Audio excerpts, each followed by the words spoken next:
Jacket over there. Get the out of here. Yeah, I know you like. Gonna get your hands off. Really? You got me. No, she ain't by herself. She ain't by herself, my man. No, I call me. I'm sure you're curious about what happened, so let's not waste any time and jump right into it. So this customer walks into the pawn shop looking visibly upset. As usual, Ashley greets him and asks how he's doing. Turns out he's not doing well at all. Here's the reason why. I'm not doing so good. No? My grandma just passed. I'm So I sorry. was like, It's really sad to hear about it. Now, he brings along a ring that belonged to his grandmother. He wants to pawn this ring because he plans to retrieve it once he earns enough money. How sweet, right? However, it turns out that the ring is fake, which surprises the customer. Now, this got me thinking. Is he pretending or is he genuinely serious? It's hard to trust people these days, you know? But Ashley comes up with a solution to help him out by pawning his television. Can you guess what his response was? what the I look like pawning my TV? He starts getting rude with Ashley, which escalates into a heated argument. Then he demands his ring back, and not only that, he insists on being helped by another employee because he's annoyed with Ashley. And guess what happens next? Put your finger in my face. Don't put your finger in. Yep, that's how he ended up there. Crazy, isn't it? This customer's behavior became even more disrespectful. Just to prove that Ashley was completely wrong and useless, that's when, as you saw, the big guy steps in and knocks him down. But he continues to yell and curse at her. Eventually, Byron forcefully removes him from the shop. You got me up. No, let's go. Man, let me go. Let me go, man. Just when he thought everything had settled down, the customer goes ahead and threatens Ashley, saying he'll come back to get her. Oh dear, that's the biggest mistake he made since entering the shop. We all know what happens when someone messes with Ashley, right? Well, brace yourself and see it for yourself. On the ground.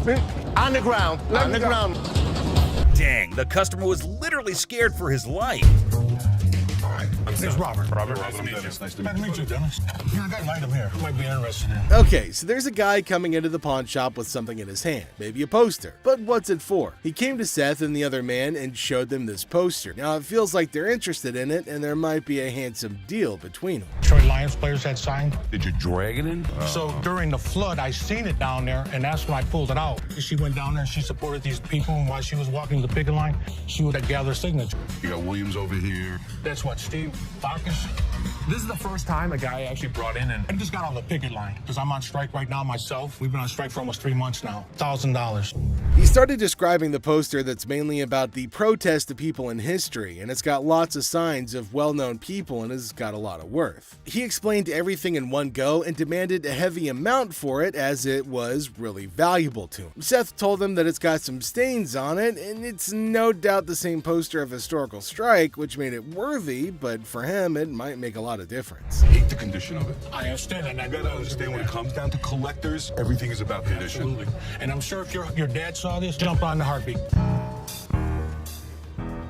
Seth and the man explained that it's not about the worth that he's asking for, in terms of thousands of dollars, but it's also about the condition of the poster, and it's not in a very good one. The man is continuously arguing that it's got signs all over it. If Les has seen it, that he'll definitely be surprised and definitely pay more than $1,000. Well, as for Les, he just came in. Sharper. They need to make an effort to close these deals quickly. Through my research in that, I seen personally that one just like this, mint though, and he got $950 for it. Right, man. So if that was mint, why would you want $1,000 for this? He only had one signature. I have at least a dozen. But with this tear up here, and the condition it's in, the water stain on the bottom, it's just a hard thing to sell. Yeah, but even though it's in this condition, how many of it exist? Very rare. And it's uncertified. Right. You know. I'll sell for $5. Les judged the entire piece and told him that he's asking for too much, and later on they further described that it's torn from the top and the bottom, and it's also got damage and they can't pay more for it. But he still won't agree to pay for it. But he did say that he'd charge $500 off of the amount, but they couldn't reduce it any further. value.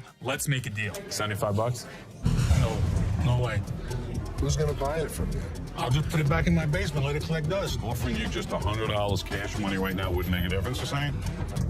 200. Nobody in life is ever gonna offer you more than us. According to Seth, it's a historical and cool piece and might be a profitable deal for them. So he asked the man if they'll pay $750 for it. But the man was stunned and said that they're paying too little. He said that you should pay more, but Les is arguing that no one can pay you more than this. You change your mind, we'll honor the 100. Which would you prefer, 520s or a $100 bill? 520 seems like more, wouldn't it? 520s. Close to me. 520s right now. 100 hours. Take it or leave it. 520s. Got a deal. $100. Thank you. All right, man. Thank you. There's no question. It's a one-of-a-kind piece yet. It's a little bit of damage on it, but it's got a lot of autographs. I know we're going to make a profit. He asked for $200, but no, it's not going to be a good deal, and they told him to leave. The man in need got a severe shock and held up the poster thinking. Les again said that they can't pay more than $100, and after some time of quietness, they agreed to the deal. Finally, the happy deal. Fake diamond. In this wild pawn shop showdown, two characters storm in like a tornado, armed with an attorney and a demand for $900. The seller, caught off guard, awkwardly requests a card while the attorney seems more like a background dancer in a chaotic legal dance. It's a scene where negotiations are more like a comedy sketch, leaving everyone wondering if they stumbled into a legal circus. I got my lawyer with me. This is wrong. Show me your card. I don't have a card with me. It's my attorney. Customer unveils a questionable earring, claiming it turned his ear into a rainbow. The seller, armed with skepticism and a keen eye, dissects the earring, declaring it a fake diamond disaster. So what do you want to do today? You want me Can to I get figure my money out? back? You want me to figure out why your ear's turning a different color? Is that a real diamond? Enter the legal cavalry. The customer brandishes a lawyer in the name of mismatched receipts and the ear that turned technicolor. It's a jewelry malfunction turned legal circus, and the pawn shop is now the stage for hilarious gemstone saga. This is not the correct earring for the receipt. Chaos ensues as the customer brandishes a jewelry store receipt like a wizard spell. The attorney, a sidekick in this legal circus, demands a refund for the rebellious earring. The seller, caught in the crossfire, faces threats of escorting and leg knocking, all while insisting they won't budge. It's a legal showdown where the only guarantee is a laugh-out-loud twist around every shiny corner of the pawn shop arena. The earring does not match the description. What you mean? So you saying now I just brought an earring in? The customer, armed with a kaleidoscope ear and a refund demand, insists the seller turn around and walk that butt out the door. The seller, invoking a hint of pawn shop diplomacy, proposes a negotiation dance, but warns, keep your butt back there. Cue the dramatic soundtrack, and it's a comedy in motion. An evil woman anthem echoing through the pawn shop arena. Get out. Yeah, took my money, just sold me a bold earring. Golden State Warrior ring. I just got engaged, and I heard you had a 75 Golden State Warriors ring, and I was thinking that would be perfect for my fiance. This man came into the shop to buy something, which is odd because most people come into the shop to sell something. This man, on the other hand, was interested in Rick's 1975 Golden State Warriors ring, but Rick was unable to but laugh at this. Rocco, will you grab me that ring? Sure. That is a brave man that would give his fiance a championship ring. Even though Rick keeps on laughing, asking why the man is giving a ring like this to his fiance, we understand that the buyer isn't pleased with Rick's antics. So what I did was I brought pictures of another 75 Golden State Warriors ring. The buyer produced photos of another Golden State Warriors ring and attempted to match them, which they did. Then he asked if it was a genuine diamond and if Rick had checked it. Rick told him that the stone was genuine. Perfect. Have you tested the diamond? Oh, yeah, it's a real diamond. It's a real diamond, okay. The buyer then proceeded to use his own tester to determine whether or not the diamond was genuine, as he was a collector and dealer of sports memorabilia himself. But as he went to test the diamond, it didn't pass. It's not testing. That's because you have a really cheap tester. So Rick stepped in with his own tester, which of course revealed that the diamond was genuine. Even though Rick was irritated by the whole thing, he chose to be courteous to the man. First fine on mine. Okay, I will trust that. The buyer requested for the amount after the ring had been tested, which Rick believed to be $11,500.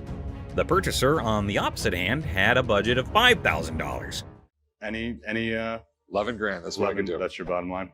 Yeah, okay. Best price. Because Rick refused to go any lower than $11,000, the buyer was forced to leave the business unhappy and empty-handed. I didn't think he was going to go 5,500, but I thought, he'd work with me a little bit. But And he seemed like he wanted to punch me. Conversation starts normally enough. You might even call it pleasant. Hello. Hi, how are you? I'm good, how are you? The intent behind the customer's visit to the shop is adorable, but the valuation of her gadget is high. It's worth less than $500 to Ashley. How much would she be willing to give to the devoted girlfriend? Oh, I should get yes. This is a pad. I should barely get like 500 for it. I need a laptop. This has happened before. I'm waiting for 20 minutes and Roddy doesn't show up to get this laptop, like if he's on break or if he's gone. The manager that I asked didn't come get the laptop, so I'll just... Leslie decides to fire Justin since his actions breached his trust. You broke my trust. And because of that, Justin, you're fired. I don't know if Justin did steal anything, but you can't have people that you don't trust. This attends to a very strange customer who walks into the shop with an imaginary companion. A man walks into the shop with hopes of trading in his faulty phone for another. Hey, what's up, dog? How you doing? Well, I just got this phone that I bought here like 2-3 days ago, and that... Did you download a camera function? No, it clearly got a camera. Why would I have to download it? Just asking. The customer reveals he didn't bring a receipt with him. A very fatal mistake. Receipt? Just get me enough. That's all I'm asking for. As soon as you give me that receipt, I can see what I can do for you. So Clearly, I have you to tell need to you fix this that or... without the receipt, there's nothing I can do for you. And getting somebody. Rich tries to turn the man away. However, he remains unrelenting. Let's go. Yeah, you did, cuz. What kind of phone is it? It's an iPhone, clearly. Yeah, but we haven't had one of those out for sale since I've been here in 6 months. I mean, I just seen you in 2 weeks. The customer tried to point out the employee who sold him the phone. However, he outed himself as a liar when he made mention of a time frame different from the one he called out earlier. Yes, I clearly did. Thank you very much. I appreciate you coming on over here. You can go back to selling that computer. No, hold on. No. Don't touch him and let him go. Man, you and your mohawk, shut the hell up. My mohawk doesn't talk. I talked to the manager or somebody. The goatee is the manager, and he's telling you to either give me a receipt or get the hell. Without any evidence to back the man's claim, Rich asks him to take his lead. These phones right here, what about that one right there? Did that one work? Pull the things up over your ears a little because you clearly can't hear me. There, it's off. Phone work. It's a simple question. Does phone work? You know what? Can you go show him how it works? Take a picture out in the parking lot. Having had enough of his rude countenance, Rich asks for help in kicking the man out. Okay, just don't touch me then. I'm gonna be back. I'm coming for my money. Clear? Send me a picture of the receipt from your phone. A man and his girlfriend meet Seth with the hopes of making a trade. He told me he spent $1,000. They're not real. They're not real. No. The man tries to stop his girlfriend from trading in the earrings he got for her so he can... The woman accuses Ashley of selling a fake item to her. Hi. How you doing? Good, how are you? I asked for a chinchilla scarf. Yeah. And you sold me a rabbit. This look like chinchilla to you? How much did you spend? Do you remember that? I know I spent the grip. Grip. Ashley tries to get a handle on the situation at hand. Okay. How do you know it's rabbit? I guess my girl told. She threw it back at me and told me this ain't chinchilla, this is rabbit. After the customer revealed how she came to the conclusion that the item was a fake, Ashley denies having sold the item to her. I didn't sell you this. You sold me this. Do you have your receipt? I don't have a receipt. It's in your... The receipt's in my... To confirm if she really bought the item from the shop, Ashley asks for a receipt. However, the woman maintains a confrontational stance. You sold me this for real. I ain't leaving here until I get money back. That is Bub's money right there. Ashley could only stare in shock as the woman put out her argument. Yes. Look at it. It's flat through there. Look at that. Ain't nothing chinchilla about it. I want my money now. Take that home if you want to, but I want my money, that's all. That was nice on you. Well, Byron tried to escort the woman out of the shop before the situation got worse. man, I spent good money up in this bit. Why you so violent, girl? Go on up out of here. Try to be nice to you. Now you're gonna leave it? You wear that. Two ladies walk into the shop, heading over to the redemption section of the shop to reclaim a ring they'd allegedly bought. That's my ticket, and I found my ring. This isn't our ticket. What do you mean it's not your ticket? Tap. Ain't that all stupid folk read, right? The employee attending noticed something wrong with the pawn ticket they brought in immediately. Say something. The ticket is a counterfeit ticket. No, nothing. For $9,000, and if you ain't got it, come from behind this glass so I can whoop. I'll go get Les to go get it. Les decides to head over to confront the woman who had taken to harassing his employee when she failed to bow to their demand. Come on, Les. I drove all the way home to get that ticket. Uh-huh. Okay. I need to make sure it's here then. Got our ticket. What you mean it ain't your ticket to say American Jewelry? And it may say that. So, The issue is, this is a counterfeit ticket. When Les reveals the ticket they brought in is a fake, the two quickly beat a hasty retreat, all while threatening to bring in a lawyer. y'all some bull. Y'all on some straight up bull. Bet you y'all gonna pay me for this $10,000 ring. Of course we are. I will be back with my attorney. I'll be more than happy to explain it to them. I wanna hear it! I can get loud just like you and make a scene if you want. Or you can act like a lady. The customer is always right. It's time to go. I'm yours. I want to see you walk outside. Come on. Rude customers making unreasonable demands. Pretty violent women who can't keep their hands to themselves, and silly delusional customers who are more trouble than ever.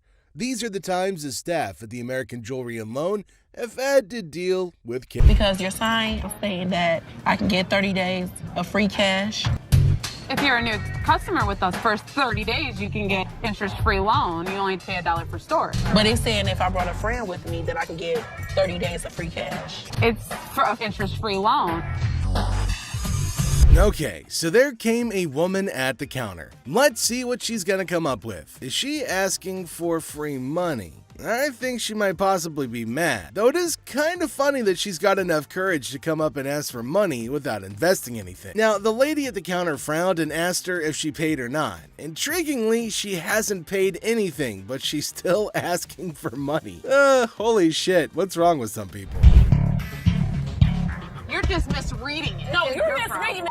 That's not what the y'all sign is saying, bitch. It says I get free cash for 30 days in this month. You're not getting no free cash. Where does it say that? Who told you to get it next? You did. I'm not talking to you. I need my cash. I need my cash. It says it right here. Free cash. Oh, and to make matters worse, she started shouting at her. Everyone around started looking at her, wondering what the hell was going on. Seth and Les get a little furious as everybody's just standing around trying to figure out what's going on. She started bullying her, but the lady tried to explain to her again that she misunderstood the agreement and they're not just gonna give her free cash. But this lady's just not listening to anybody. Well, Seth then enters, so who knows what's gonna happen now. I brought my friend with me. If you get a loan and you refer a friend, you can get 30 days, interest free. That doesn't mean we're just gonna hand you cash. What do you have to pawn? Come on now. You don't have to talk. I'm the Don't screaming. Can you read? Read what No, it says. can you read? I can read. I can read. People was waiting to get her. You don't have to pawn. Shut up. Les entered and asked her whether she read the whole document or not, and she was not listening and constantly arguing and pointing to them as if they had done something wrong. Meanwhile, other women decided to intrude, and oh my god, it's gonna be funny. Looks like they've all decided to have a fight in the pawn shop. Wonder how that's all gonna end. And it looks like Les is gonna join in too. The other woman that just jumps in the middle. You gotta get that blind.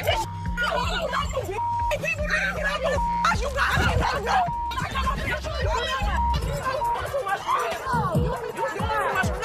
Leave me on the lawn, bitch. No, bitch. Leave me on the lawn, bitch. I'm from the way, bitch. All you need to do is read.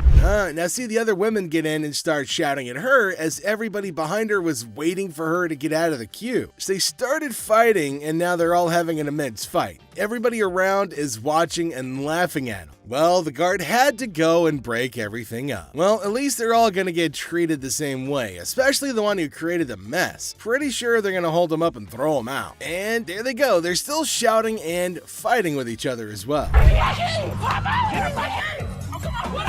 They really wanted to go at it, so we let them go at it in the parking lot for a little minute. All I saw was ass cracks and elbows. They were sent outside and they started beating on each other, holding each other by their hair and man. They beat the crap out of each other and people around them were just watching and waiting and having a curious but funny conversation about their nonsense. Horse. Gather around for an interesting story, folks. We've got a woman who had taken her horses to the nearby pawn shop in the hopes of getting some fast money. What an unusual move. Oh, Yeah, watch out. Watch out. We're coming. Wait. Wow, I haven't seen it all. It's a donkey too. You take him. Let's go. Okay, I'll meet you right out there. Let's head outdoors, folks. Those horses might get rowdy in the shop. And guess what? It's not just one horse. Take a look at this scene. I don't know how she did that. She was pretty good. So we got a donkey, we got Pony. Pony and a horse. Do you have a saddle? Head down, girl. Saddle. Do you have a towel? Okay, I'm done. I'm done. This is the one we need to buy. It's not that far of a fall. Our pawn queen seems to fancy those pony sparkles. Time for some horse trading, folks. Let's see if a fair deal makes it way into the picture. I'll split the second one with you. 125? Yeah. Okay. Oh my God, I just bought a horse. The kids will have fun. I think the family will have fun. I think I should start to learn how to ride it. That was really crazy. You know, I never had horses in the store before, especially on a stripper pole. Now I'm glad we ended up buying it. Hovercraft. Hold on to your fans, Hovercraft enthusiasts.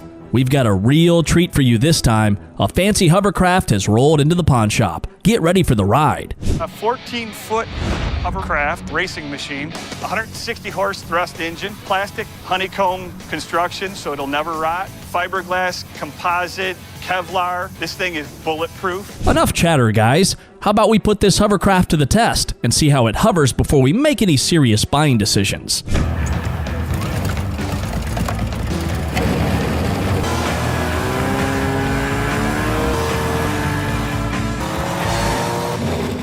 That's awesome. Thanks, man. Well, it does look like a grown-up's dream toy. But hey, just wait. How about we prepare to watch the expert seal the deal on this thrilling hovercraft? I'd be happy at 12 grand. You have to understand where we're at, right? Obviously a pawn shop, so it's gonna be a hard sell. I'd do 7 grand today. I mean, it's sweet, there's no question about it. I like it. Unfortunately, I don't think I'm gonna be able to help you out with that.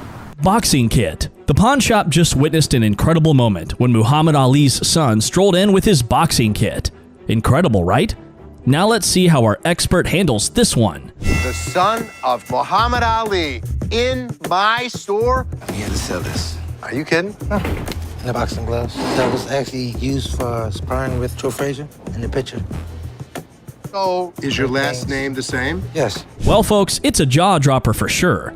But before we roll out the red carpet, let's make sure this claim of being Muhammad Ali's son gets a solid verification. Her father actually got it from Al Davis. Al Davis actually got it from my father as a retirement gift. So your dad gave this as a gift to somebody. So this is the one he... This is the robe that he had took a picture in. So how much did you want for this? $2,500. Whoa! Yeah, this might be from a legend. But here's the uppercut. How much do you want for this stuff, son?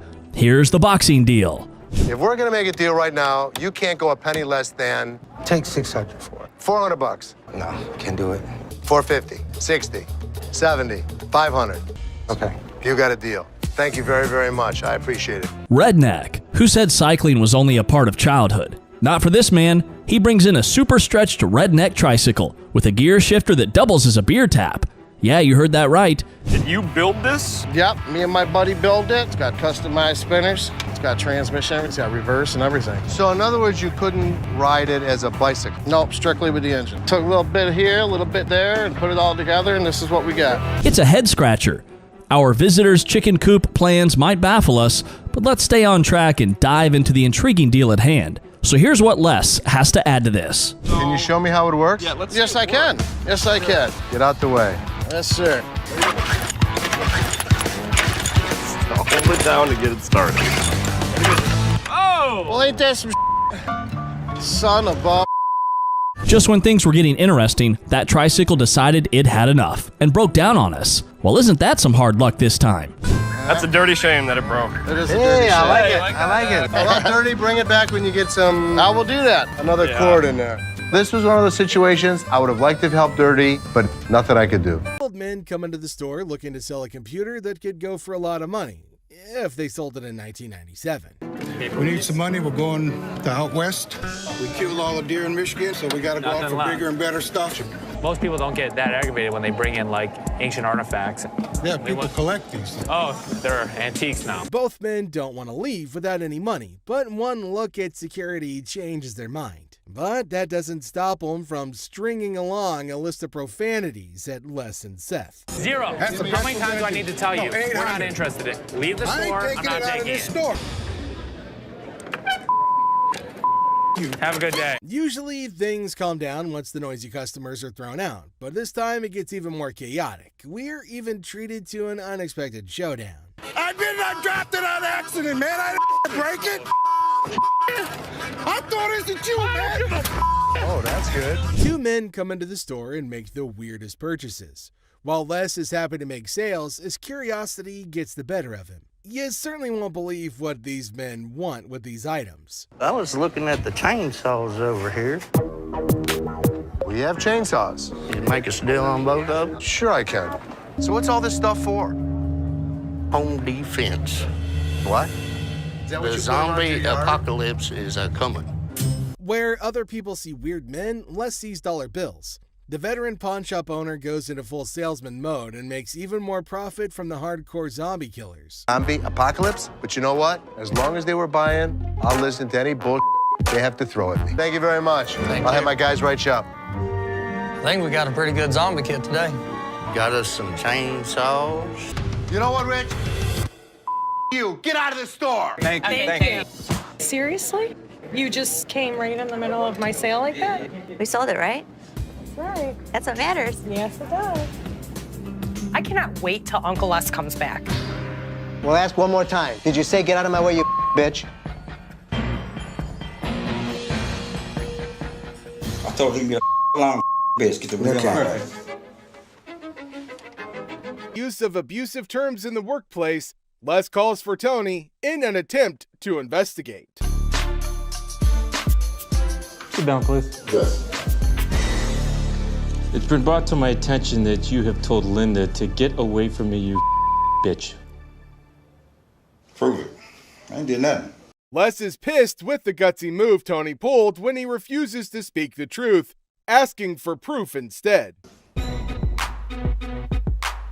Tell me the truth. I did nothing but sold a coat to a customer of mine. Les tries to make Tony confess by taking what he considers a softer approach. Tell me the truth and you'll be okay. It don't matter. I'm gonna lose anyway. What's the difference to me? Whatever y'all gonna do, man. What kind of attitude you got with me? It ain't you. Come on, man. You know what I'm going through out here. You know what she's doing on purpose. Do I give a as long as you make the sales? I make the sale. After trying one last time, Les manages to get a confession out of Tony. Well, ask one more time. Did you say get out of my way, you bitch? I told him you're a long bitch. Get the real line. Since he confirmed he did violate the rules, Tony bags himself a suspension. All right. See you Saturday. Maybe. Although he successfully delivered punishment to Tony, Les failed as a boss when he refused to try to know what could have led to the issue. How many chances can I give this guy? Ashley, how many chances can I give you? Me? You. Seth calls in Ashley, Seth, and Karen over to his office to go over the results he got from their making rounds through the shop. Les finds out Rich wasn't in his post. Where the hell is he? Rich! Seeing that Rich had left the business in a bid for pleasure, Les calls him over for a chat in his office. I'm looking for you in layaway. Where the hell are you? I gotta sit in layaway all day long and just wait for something to happen. I needed to take care of something that was out on the floor. Les threatens to fire Rich, who had been a loyal employee at the shop for over 20 years. Karen attends to a couple who come in looking to buy a ring. Can I try it on? You sure can. It's beautiful. The lady seems to think the ring isn't the right fit, so she asks to see more before she can make her choice. What about the color and clarity? It's a white gold band. You're looking at about a carat. Karen, being as helpful as she can, tries her best to give the details of the ring the lady picked. However, she seemed a little bit unsure with the way she was explaining, so Ashley approached with the hopes of helping. It's round stones. Oh yeah, these are round stones, and these are all G color, VS clarity. How much about for that one? This one is going 1,000. Karen tries to tell Ashley off since she believed she was trying to snatch the deal away from her. You want to show her this one? Explain it to her. Sure. This is round stones, baguettes in the center here. Could you tell me a little bit about the color and the clarity on that one? Ashley, here you go. Yeah, these are G color. The radiant of the round diamonds are gorgeous. Ashley manages to snatch the sale by pitching in without consulting Karen, who started the whole thing, leading to her having an even more unfavorable impression of her. Thank you, Ashley. Thank you. Appreciate it. Go ahead and walk over to the window and we'll get it written. Okay, for you. thank you. Seriously? You just came right in the middle of my sale like that? We sold it, right? That's right. That's what matters. Yes, it does. 700 cockroaches. No shiny metal, no problem. Time for a quirky twist. Snag those cockroaches and hit the pawn spot down the alley. Who knew creepy crawlies could be the new currency? Hold the phone, folks. His eerie charm's catching on. They are Madagascar hissing cockroaches. Oh! Ew! Ew! Ew! Ew! Did you want to see one? No! Close it! Yeah, those gross goodies. He's got his sneaky secrets for that oddball offering. I was using them to feed my Savannah monitors. That is disgusting. How many do you have? If you pick one of these up, they're actually heavy because there's so many of them in there. I really do believe you. Seriously, bro, we're talking a buck a pop. Those things are tough to sell, even as giveaways. It's like offering a lifetime supply of, well, nope. You better take them back home. I wish I had somebody that needed them. Thank you very much. I'm sorry. I bought living creatures in the past. Cockroaches isn't in our repertoire, but the best thing about it, the look on Ashley's face, priceless. That was gross. Chicken Man. Alrighty, folks, we've got the Rocket Man on our radar. But hold on to your feathers, because here comes the Chicken Man on a mystery hunt while eating chicken in the pawn shop. That's ironic. You hungry? No, I'm not. I got this for free. I work there, you know what I'm saying? Do you? Yeah, let me show you. Feel free to lay your chicken on the counter. All right, look, this is what I do. I say I got chicken and finger sucking. Come for a plucking. Looks like we've cracked the age-old riddle. Why'd the chicken cross the road? Well, to get a pawn shop watch, of course. But hey, buddy, you're not pulling a poultry prank now, are you? He's eating chicken while he's talking to me. Oh, all right, look, let me see them getting right there. You're spitting chicken on the counter. That's for you, man. Can I see that right there? Sure. You see it? How much this cost? $1,200. $1,200. Check out Mr. Chicken over here. He's likely on a goof-off mission. However, Seth seems to be pretty annoyed. Oh, here's how he neutralized the chicken threat. Are you seriously gonna buy something, or are you just... You ain't even let me see.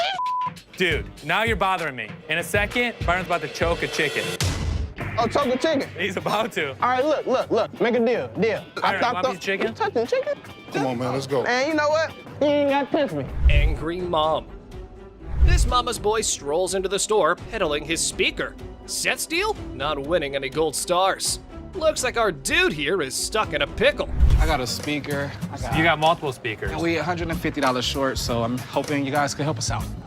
Realistically, I could sell you them for about $100. So what you trying to give me for this? I want 150. What you selling it or pawning it? Selling it. $45. Mr. Black, you're in for an offer based on your goods. Just a heads up, though, his chat game with Seth could ruffle more scratches than a ticklish itch. So I can get you $45. I don't need from these mother. They won't give me what I want. You came in, you want $150. Damn. What? Mama, you You don't talk like that in front of these people. I done raised you better than that. Now you apologize. I'm taking my speaker. What? Oh, yes! Preach it, Mama! Time for a lesson or two. Junior needs a masterclass in manners. Let's dial up an apology for his bad language. I can't take you nowhere. It's the whole city without you boys do it. What do I pay you guys for? I'm hiring her. I can't take you nowhere. I hope this kid learned his lesson. Right. Don't hit me in the car. Get in the car. Okay. Christina's stealing money. Here's something curious happening. Les seemed to be very angry over that man. Don't know what that man was doing there and what he had done, which made Les angry. Let's see what will happen. Go get security. Then go get Ashley and Seth, and then bring me in Christina. You get it. The security cameras are on check. What's cooking around, guys? Oh, Christina is on account as she is caught stealing. Les is asking her about her act. See, she's just acting like she has not done anything, but she has not stolen anything. Les is looking hell furious, like he will kill her for her cheating. Ashley and Les are asking questions about her deals. Seth and other Pawn Stars present there are so curious. Les is asking how she does that. Too strange how clever she is. She sold things for a higher amount but reported less amount and stole the leftover money. Everyone there is so angry. What is gonna happen now? Set me free, Christina, and I will open up that door. Les is curious as he is sure that Christina cannot do this kind of stuff alone. There must be some other people supporting her in his play. Tell me something that's gonna get you out of jail today. Who's doing to me today? Les is taking it to extremes and asking again and again if there's another one with her. Have you been working with any other employee? No. All alone without any knowledge of anybody else stealing from us, correct? Oh God, he asked her to send her to jail if she did not speak the truth.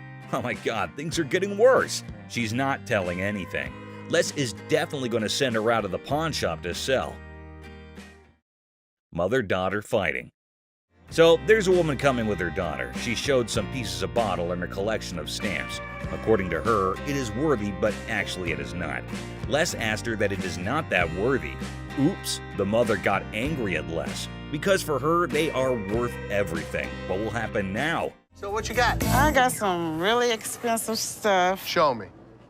Oh my God, the daughter charged a fire against her mother. You better dumb. No, you girl, what the hell wrong with you? She triggered her and insulted her for her useless collections, and oh my God, look, they're about to have a deadly fight. Oh God, the mother scratched her daughter. Les is stunned. Hell, they don't want get the off my what the is wrong with you? The mother and daughter are having extreme fighting conditions. Everyone around is watching them. Les is stunned and did not have any idea that this would happen, or it might be very casual to them. Get the up now. Okay, the guard has been called. The mother is still beating her daughter well and doesn't want to argue anymore. Both are screaming at each other. The security guard is letting them out. Oh my God, how embarrassing and strange it is to see mother-daughter fighting like that. The security guard gets them out and everyone is laughing at them. Astonished Les. I had to intervene. Okay. Man threatening Les. So a man entered the pawn shop and headed straight towards Les. Seems like it would be a happy deal with that cool customer. Okay, the man had an anniversary today, and so both are sharing some joys together. I need to get a watch for my wife's anniversary. It's not your anniversary too? Well, yeah, it is mine too. That man wants to sell his gold chain and to buy a watch and its replacement. Well, Les will decide if it's real or not. And what will he pay for it to the man? Oops, things are turning around. The chain is not real. Well, do you really want me to tell you what I think? Tell me the truth. They're not real.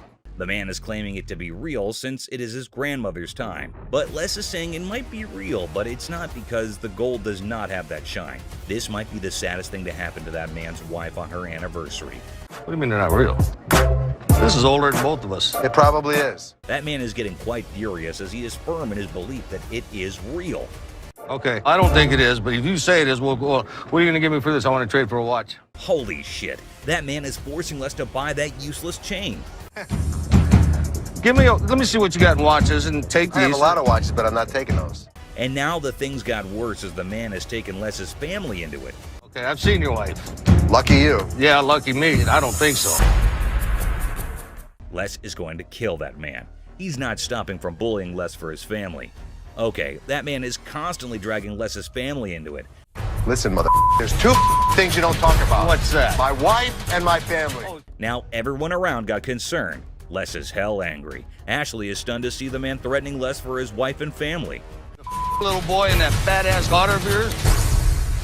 The security guard came to get that man out, and Les is not getting relaxed. So he got out of his cabin as well to take that man to hell. Les held him from the other hand and dragged him out of the shop. You know what, mother? Come on over here. Get off of me, don't. Where you got to go? Why do you got to push? That man yelling around, constantly bullying Les and his family. That man started mysterious marching, and definitely everyone wanted him to just get dead. And Les as well wanted him to march out of the cliff. How you doing? How you doing? Fine, dude. Good. Oh, wow. How can I help you? Looking. And realistically, I'm not going to be able to give you a loan on that TV. It's just too old. It wouldn't matter much to me. I would rather sit here and talk about almost 2.5 years, junior varsity. I got a $80,000 resume. So this guy says that he's a Homeland Security officer and has an $80,000 resume. Well, then why are you bringing me an old-ass TV? A customer comes in to pawn a very old-looking TV and DVD player. This is a type of thing that nobody's interested in. I do for you. This stuff is just too old, and I couldn't take this under goodwill just because it's a fire hazard. Look, I'm trying not to just make this. Perfect. You understand? Take it out of here. No. I didn't bring it in. I You're don't take give it a out. damn. Oh, yeah? I don't. You think you scare me? You make me. Watch. Seth won't take the man's old items, and neither will the man. You want to see me make you? Yeah. Watch. Don't touch me, man. His ass don't never do no deals with nobody, man. His ass don't. Throwing the dunks on the way off. Man, I'll break face, man. Man, are you serious? Okay, Squeaky, time for you to go. Bounce. Straight Have up, a good man. day. The guy thinks he can't be thrown out of the shop, but Seth proves him wrong. How are you? How can I help you guys today? I want a meat coat today. Should I wear a small? Any color? You sure this is a small? It's actually a medium. What? No, I wear a small. Try it. Try it. Suck it in. This has got to be extra small. Let me see here. Let me see. Let me see. Here, help me on this. I got a bad arm here. Let me see. Let me see. Oh no, extra small, extra small. Somebody else that we can talk to. That's what they're doing around here. I know what I'm doing here. You're telling me you're small. This is a small coat. I want a small. I wear a damn. A woman wants to buy a coat, but she obviously doesn't know what size she wears. Here, try this one. This is the one. Okay, let me try it. Try it on. Yep. You're too big. I didn't try anything. You're way too big for her. He tried me. Have a nice day, ladies. What do you got to do? Escort you to your car. Make sure you get No. I'm tired of this. I am not going nowhere. No. Seth plays a little joke on the angry Karen and her friend just before he sends them out of the pawn shop. I need to get my stuff, my 2 TVs. I need your ID or the tickets. My what? ID or your ticket. I don't have no ticket or no ID. My stuff was stolen. Hey, was there an issue? My boyfriend found my TV. So he stole it from you? Yeah. So did you make a police report? I feel terrible for her, but I can't help her without her ticket. Look, I just want the ticket. You don't come to my window! You can't! Yes, I can. You can't come to my window! Really? Yes, You're gonna calm down. Calm down here, baby. Get out of here. My I get my out. now. I'm not leaving out here until I get my. Ashley has a heated confrontation with the Karen that couldn't have her way.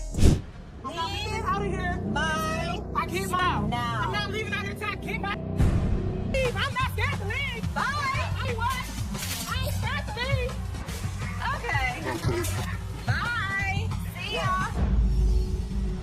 No, Mom, calm down. See ya. We're not the police, but damn it, we're not your local psychologist neither. And you have a lovely day. God. Next up, it was just another normal day at this famous pawn shop called American Jewelry and Loan, located right in the heart of Detroit, USA. And in walks a customer ready to pick a fight with anyone that is about to come his way. Yikes, that already sounds like inviting trouble, but let us see where this goes. This fake ass Suge Knight over Thank you here. very much. Put me out. Have a nice. He walks into the store, and you can already see the attitude on his face.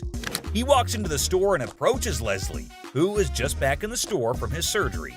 He comes in with his Xbox and immediately tells Les that he needs to get as much money as he possibly can for it. Like, obviously, that is clearly what everyone is here for at the pawn shop. He knew that they probably get a lot of Xboxes anyway, so that does not set him apart from the rest of the regular customers. When Les asked what he needed it for, this guy had quite a story to tell. And it is definitely a full-fledged roller coaster. He reveals that he needs as much cash as possible, and it is all for his girlfriend. Why, you ask? Because she got locked up in jail and he had to bail her out. I bet nobody saw that coming. This dude walks in and starts spilling some seriously bizarre beans. Now, Les wasn't sure if this guy was pulling his leg or being dead serious. But being the champ he is, he decided to hear him out anyway. So, here's the deal. This customer claims that his girlfriend, who happens to be a dancer, got nabbed by the cops the other night. And get this, they're accusing her of being involved in, wait for it, prostitution. Yeah, you heard that right. But our friend here is absolutely convinced that there's no way in heck that his lady is mixed up in that kind of stuff. Or maybe, just maybe, he's living in denial. Tough spot to be in, huh? I don't know about you, but I'm itching to find out what happens next in this mind-boggling tale. Will the truth come out? Is this guy delusional or are the cops mistaken? And here's what they had to say to justify his beliefs. That's a lie. She's a really good girl. I love her. Okay. She cleans, she cooks. She's nice. Well, I do not know about you, but cooking and cleaning does not make anybody a saint in the slightest. And when it came to striking a deal, the guy said all he needed was $300, as if it was a small amount. And Les was clearly not here for his unreasonable demands. Take a look at his reaction. I need $300. I can go 80 bucks. Oh my God. I need $300. Immediately, this customer gets enraged and begins demanding $300 for his Xbox, as if he was in a position to mark the prices. Here is what went down at the pawn shop. $300, dog. You don't have to raise your voice at me. You. The customer then starts cussing at not only Leslie, but literally everyone in the shop just because he got annoyed at the price Les stated, which was $80, which is way far from a whopper of $300. He even put his finger on Leslie's face, and that is when he knew it was time for this guy to leave. And he did not make it easy or go away quietly. Take a look at what went down. Thank you very much. Don't get this fake ass Suge Knight over here. Thank you very much. Put me out. Have a nice. Well, at least they wished him a good day. Moving on to the next. You talking to? All right, folks, let me set the scene for you. We got Sharonda and her son Deontay strolling into the pawn shop on a mission to get some bling bling for a special occasion. You see, it's Sharonda's birthday, and she's all about treating herself to some classic, fabulous jewelry. She's pumped, she's excited, she's ready to sparkle. But hold up, here comes Deontay acting like he couldn't care less. This kid's got an attitude and thinks he knows it all. He's annoying both his mom and Seth, the helpful employee trying to assist Sharonda in finding that perfect piece. Can you believe it? Talk about a party pooper. A pair of earrings catches her eyes, and she takes a look at it and asks for the price, to which Seth replies, $500. Except her son was in total shock over the price. Take a look at his reaction. That's a lot. That wouldn't even cost that much at a regular jewelry store. Well, that's okay. I like it. No, we're not a regular jewelry store. It's actually cheaper than you'd get it anywhere else. Seth was clearly annoyed at this boy's remarks because obviously he knew what he was doing, and his comments were not helping with the purchase. He kept saying that it would be cheaper at a regular jewelry store, when in fact, it was way cheaper here at the pawn store. Clearly, he did not understand the concept of it. Seth asked the guy where he usually went shopping, and when he said the mall, he asked the guy if that is where he got his earrings from. And get this, he paid $500 for it. So if he can buy earrings for that much money, why can't his own mother? Alright guys, brace yourselves for the next chapter in Sharonda's jewelry adventure. So she's browsing through the sparkling goodies and finds another piece that catches her eye. This time, it's a real beauty. But guess what? It comes with a price tag of a whopping $800. And let me tell you, Deontay's reaction? Yeah, it did not go over well. Not one bit. You gotta see this, folks. The tension in the air is thicker than molasses as Sharonda reveals her newfound treasure to her son. The look on his face says it all. Let's just say he wasn't exactly thrilled about the price tag. Things are getting real interesting now. Take a look. 800. Listen, you need to shut up before I knock you to for real. Sharonda finally loses her cool and tells her son to keep quiet because it is her birthday and she is allowed to pick out whatever she likes, and he definitely does not get any say in this. Seth comes to her defense too and tells the son that it's her birthday and her money, so she gets to make her choice. And then things take a turn for the worse when the son finds this out. So you spent $500 on those earrings? Yeah. They're CZ's. Watch your mouth. But that's bull. How the hell he's gonna tell me that? Look. Oh boy, things are about to hit the fan. Picture this, our buddy here, he's all excited about his new earrings, only to discover that they're as fake as a $3 bill. And let me tell you, he is not a happy camper. The anger starts bubbling up inside him, and guess who bears the brunt of his frustration? Poor Seth, the pawn shop employee, gets hit with some seriously rude behavior. But hold up, Sharonda ain't having any of that nonsense. She's not about to tolerate her son's terrible attitude. So I don't know who the you think you talking to, boo-boo, but you got me up. That's bull. You don't talk to me like that. All right, she even goes to take her slippers off to hit him. But by then, everyone in the store starts to stare at them, and it does not go well. Out. She was hot. Who the is you talking to? Who the is you talking to, boo? She quite literally chased him out of the store, and that is what you get if you make your mom angry on her birthday. So there's a man, probably an attorney with two ladies along, coming inside towards Les at a pawn shop. Now, Les knew about it before. He asked for Les, and fortunately, he was at the counter. He asked why they had arrived at the store. She's retained me to represent her in regard to a ring. Okay. My client brought in a $10,000 ring here, and she wants to either collect the remaining money owed to her on the ring or get the ring back. She's got a receipt right here. This is a counterfeit ticket.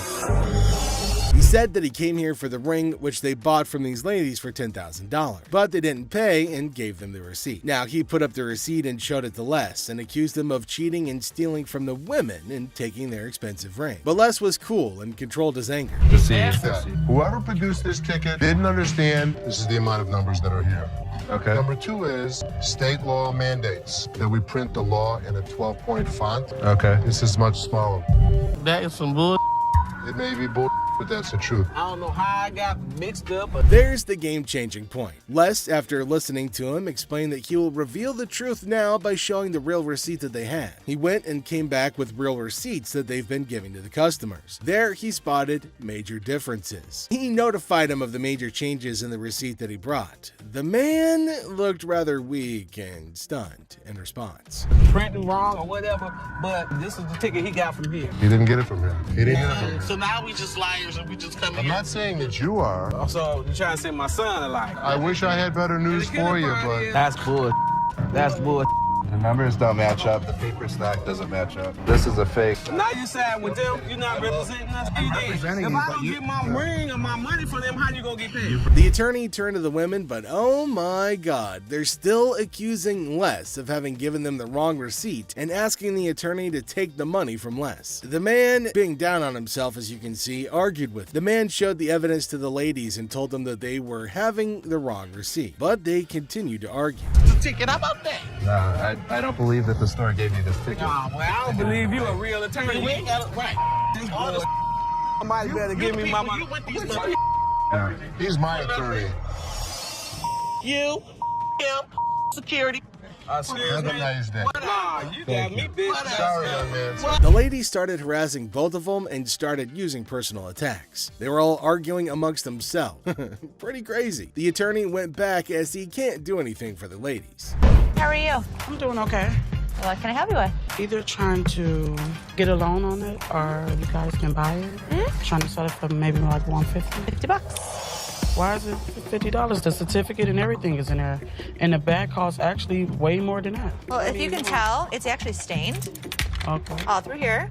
I'm trying to sell it for $150 or get a loan for $75 instead of the $50. Yeah, I wasn't interested in more than 50. If you know purses, then you know the As our unsuspecting customer strolls into the kitchen at chaos, little does she know what's cooking today. Ashley, patiently bracing herself for another round of absurdity, politely inquires about what the customer's looking to offload. The girl, blissfully unaware of the purse's actual value, confidently suggests a price that's almost a steal. It costs way more than that. Okay, but I'm not going to pay you for the amount that you think it's worth because it's stained. This is not one of the newer ones. This is not this season. I know about purses. It was torn. It was stained. It's not even the last season's bag. The thing is old. But you still willing to buy for $50 though, so if it wasn't worth And now the plot thickens. The lady asserts that if Ashley truly understood purses, she'd gladly accept the offered amount. However, Ashley, standing firm in her claim that the purse is torn and not worth more than $50, creates a hilarious clash of valuation difference. we even say $50. So they didn't say it wasn't worth it. Can I talk to somebody else? I don't want to talk to your pepperoni looking ass. Can I get somebody My pepperoni looking at.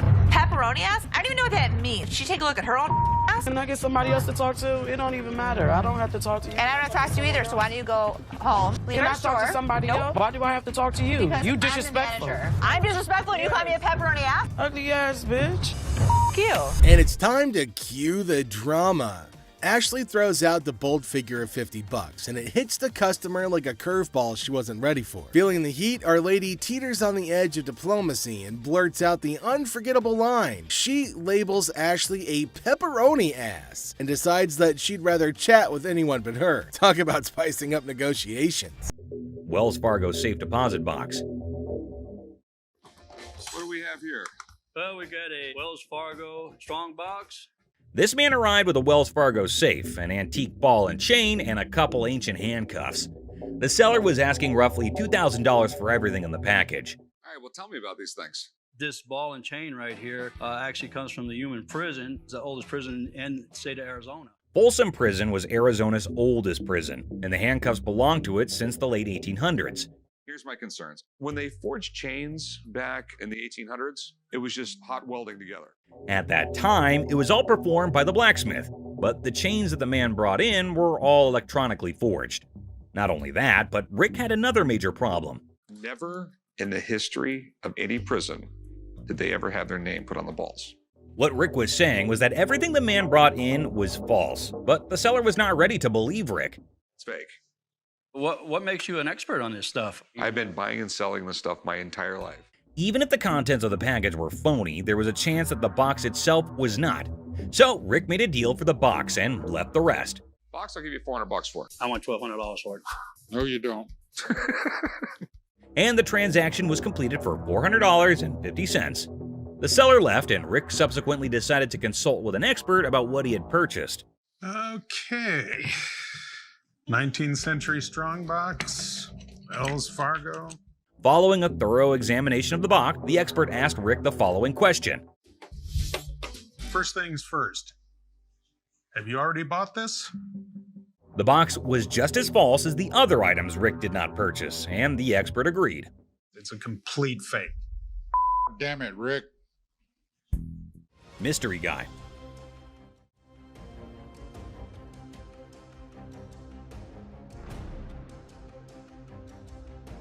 Right there. Here they come again. Hang on to your hats, folks, because we're diving into one wild tale. Picture this, a mysterious dude looking like a secret agent casually strolls into a pawn shop, acting like he owns the place. The shopkeeper, eyes wide open, can't help but stare at this walking enigma. I mean, who wouldn't? He's like a riddle on two legs. Now brace yourselves for the craziness escalates. Our mystery guy isn't flying solo. He's got not one, but two ladies in tow, a trio causing a ruckus. They swagger up to the counter, and out of nowhere, the guy dramatically declares that the ticket he's waving is faker than a rubber chicken. Everyone in the shop, imaginary files included, gasps in surprise. Her on the ring or get the ring back. She's got a receipt. Let me explain right to here. you. This is a counterfeit ticket. Hold on to your giggles. The shopkeeper, smelling something fishy, turns into a detective. With a sneaky grin, he tells the trio to chill and confidently says, "I'll prove it's a fake." The suspense builds as he brings out the real ticket, examining both like he's some ticket art connoisseur. This is the amount of numbers that are here. Okay. Number 2 is state law mandates. Hold on to your funny bone. The shopkeeper spots the differences quicker than yelling "fake alert" with a big old grin. He declares, "Nice try, folks, but your ticket is faker than Monopoly money." Cue the imaginary mic drop in the background. But whoa, Nelly, the trio isn't throwing in the towel just yet. They get into an energetic discussion, pointing fingers, thrashing arms, and hollering as though they're contending in a yelling challenge. It resembles something out of a sitcom, and you can't resist the urge to chuckle at the idiocy. In the grand finale, our mysterious guy and his partners in crime admit defeat. Looking a tad embarrassed and probably feeling a smidge silly, they storm out of the pawn shop. The shopkeeper, now a hero in counterfeit ticket detection, is left with a bunch of baffled onlookers. And there you have it, a hilarious adventure that's weirder than fiction and funnier than a clown on a unicycle. Comedy gold, my friends, comedy gold. Gun cabinet. Well, it's a desk, but it's not really a desk.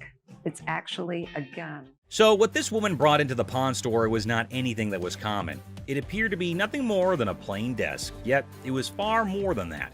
It's a gun desk. Yes, when you push down on the inkwell, a bullet fires out through the trapdoor. When you press down on the inkwell, a bullet fires out through the trap door, and this desk transforms into a pistol when the time comes. If I sell it, that's fine. If I don't, I'm okay with that too. Thus, the merchant visited the business not exclusively to sell the weapon work area, yet additionally to figure out more about it. She needed to realize who possessed it, the way things were utilized, how old it was, and other such data. I was trying to figure out how to open it and had a really good look inside it and said, While hunting for a nice little desk, she came across this one. But when she got it home and attempted to open it up, that's where she discovered it wasn't what she thought it was. I've seen desks with hidden gun compartments, but I've never seen a desk as a gun. Rick thought it was something out of a James Bond movie, and he was so engrossed in it that he forgot he was actually pushing his face against a gun. Do you mind if I have a buddy look at this thing? Because I am just completely lost here. Not at all. Rick believed it was best to have an expert look at it after taking a closer look, so he called one. Gun. This is the gun. What?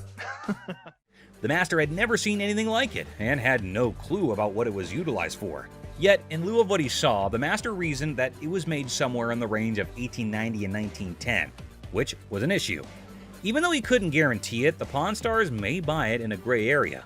Bring it to a gunsmith and have him professionally deactivate the mechanism. Then it can be legal to buy and sell. The only way to buy and sell it legally is to take it to a gunsmith and have him deactivate the mechanism. Only then can it be simply and legally acquired and sold. I wish I could help you out more. It's just one of those things. Thanks for bringing it in. Oh, you're welcome. Michael expressed interest in buying it for their collection. After negotiation, they settle on a price of $3,500, considering it's for charity. Seth shares his personal connection to wrestling matches with his father, adding sentimental value to the purchase. I have that kind of money. All right, you, all of y'all, bitch. If you want some help, talk to us like a human being. Aloha. Thank you there. The woman gets angrier and calls Ashley names. Ashley stays calm but tells her to talk respectfully. The woman leaves angrily and this situation doesn't get resolved. On picking up very expensive pieces, grabs Les's attention. Hey, sir, don't touch it. Sir, if there's anything you want to see, we'll be more than happy to show you, sir. Well, what do you know? Expensive pieces tend to be fragile. How am I going to see if it's going to work? The customer starts touching expensive items, catching Les's attention. Les politely asks them not to touch anything, offering assistance in viewing items instead. Sure, that's why I asked you. That's when you're back there and he's over. Come on right out there. You think I give it?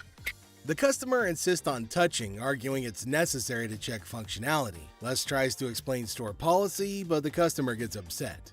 Out of my store. Don't touch it. Don't touch it. Go. You're lucky you got some. The customer's frustration grows, prompting Les to ask them to leave for disrupting the store. Les firmly directs the customer to leave, highlighting their luck in having assistance. Jersey just moved into the town and is on an errand from his wife. My wife and I, we just bought a house and she sent me here. She said, see what you can pick up. Let's find some. I'll bet you can make it. A middle-aged man from New Jersey, recently moved into town, is running an errand from his wife to find furniture for their new house. He spots a couch in the store and expresses interest in making a deal.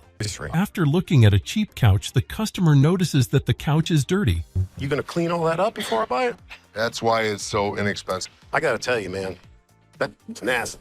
Our used furniture sometimes has things. While checking the couch, the customer notices its dirty condition and questions if it'll be cleaned before purchased. The store attendant explains that the low price reflects its used status, which includes some dirtiness typical of secondhand items. Really? Well, I only got $200. After sitting down to give the couch a try, the customer begins being disrespectful to Les. And let me try this out.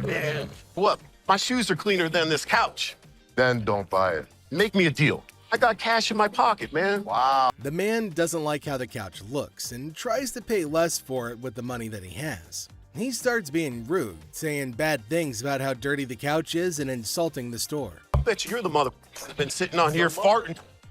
This was actually my couch. We had a reupholstered and I gave it to Ashley. When the comment reaches Ashley, Les's daughter, Les has enough of this customer. Is that your daughter? That's my daughter. She must be nasty too. The customer's derogatory comments extend to Ashley, Les's daughter, who works at the store. Les, the owner, has had enough and confronts the disrespectful customer, defending his daughter and the store's reputation. How we doing anything? Les decides to end the interaction, urging the customer to leave the store. The customer, unwilling to change his behavior, decides to go elsewhere, ending the encounter on a sour note. Excuse me. Hi. Hi, I have a question for you. Yeah. Okay, I went to get my purse back to make my payment. She's telling me this is expired. That's my purse right there. That one right there is black one. So I want to know why it's out there. A girl approaches Ashley in the pawn shop with a question about her purse. She claims that her purse, which she points to, was wrongfully labeled as expired, and she demands to know why it's out for sale. My purse right there. How do you know that's your purse? Because I know my purse. Here's the money. I want the purse. Want that? If you don't give me the purse, I'm going to climb over the counter and get it myself. Just give me my purse. The girl argues that the purse refers to her and displays money, as evidently Les decides to eject her from the shop ending the encounter. You guys seen the 32 Roadster? I haven't seen it, son. Someone probably stole it. It was parked in the warehouse. How could someone steal it? A high-tech thief could get into this warehouse easy. Rick becomes anxious when he learns that Corey took the expensive 32 Roadster to the gym, fearing potential damage to the valuable merchandise. Have you guys seen the 32 Roadster? I haven't seen it, son. Someone probably stole it. It was parked in the warehouse. How could someone steal it? A high-tech thief could get into this warehouse easy. All you have to do is cut a hole in the roof and lift it out with a helicopter. Pick the lock. And the conversation shifts to the possibility of the Roadster being stolen, with various theories proposed, including high-tech theft methods like using helicopters or hacking into security systems. Roadster around? I'm not driving it around. I just took it to the gym. That's driving it around. The thing is in perfect condition. What if you wreck it? What if you ding it? What if you scratch it? I'm not an idiot. I'm your partner. Rick says he didn't drive the Roadster just for fun. He says he only took it to the gym. He defends himself from being called careless. He reminds everybody that he's a partner in the business. I can't believe my dad's giving me a hard time about this. I mean, what's the point of owning a pawn shop? Tensions raise between Rick and his father as they argue over the handling of the Roadster. Rick feels frustrated by his father's skepticism and restrictions, questioning the purpose of owning a pawn shop if he can't enjoy its items. Later found out that the car was not nearly worth $68,000. His expert had failed to notice that the car was a hot rod. Later, Rick learns that the Roadster is worth a lot more than he realized, valued at nearly $68,000 due to its hot rod modification. So what can I help you with today? Got this ring right here. See how much it might be worth. Okay. I also wanted to know how much you guys... A customer brings in a ring for an appraisal and to inquire about pawning it for cash. He seeks to understand its value and potential loan amount. What are you talking about? You said you're coming in to get a receiver. Why'd you take my ring? Well, I wanted to see how much it was worth. Bull. Why'd you take my ring? Yesterday you said you needed bike parts and didn't have the damn money, and all of a sudden you got my damn ring. The problem started when Les checked the ring to see how much it's worth. The customer. However, Ashley stands firm, recognizing the futility of the scam and the level of wrongness involved. It's like trying to sneak a peek at the answer key when the teacher is watching. Yeah, that's not happening. First of all, don't talk to me like I'm an idiot. Give me my purse or I'm gonna come over that counter and get it myself. Oh my God. Get your hands off me. Have a nice day. Let's go. You.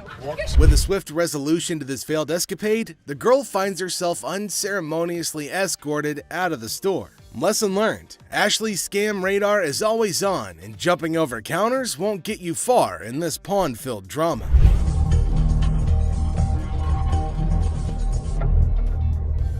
All right, deal. I think I got a good deal, and I know I'm gonna be able to make some money on it. I can't believe you spent that much. Whatever, Ash.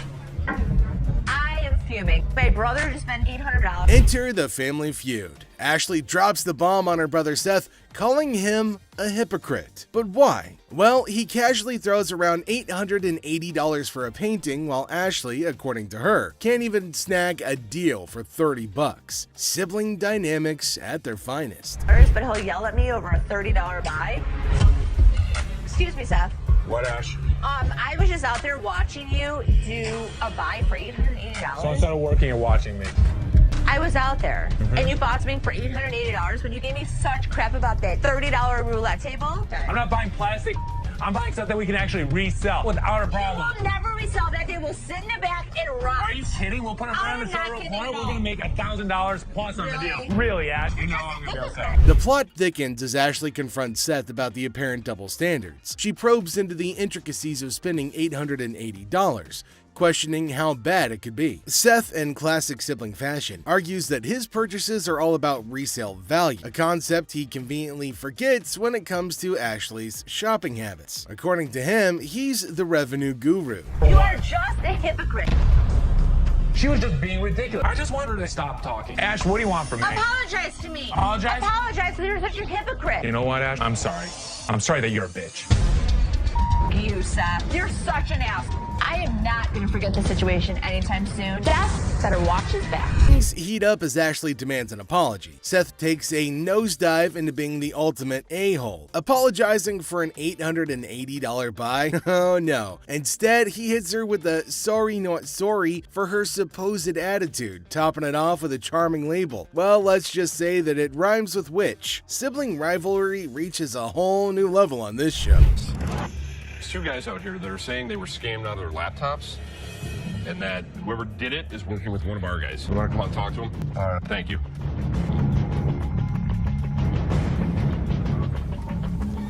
Who is it? Les is hit with some unexpected news. A few guys claim that they've been pawned by a girl from the staff. Les, ever the detective, approaches the situation with a mix of suspicion and humor, wondering aloud if he's either unintentionally swindling customers or if bizarre customers have taken up a new form of thievery. Tell me.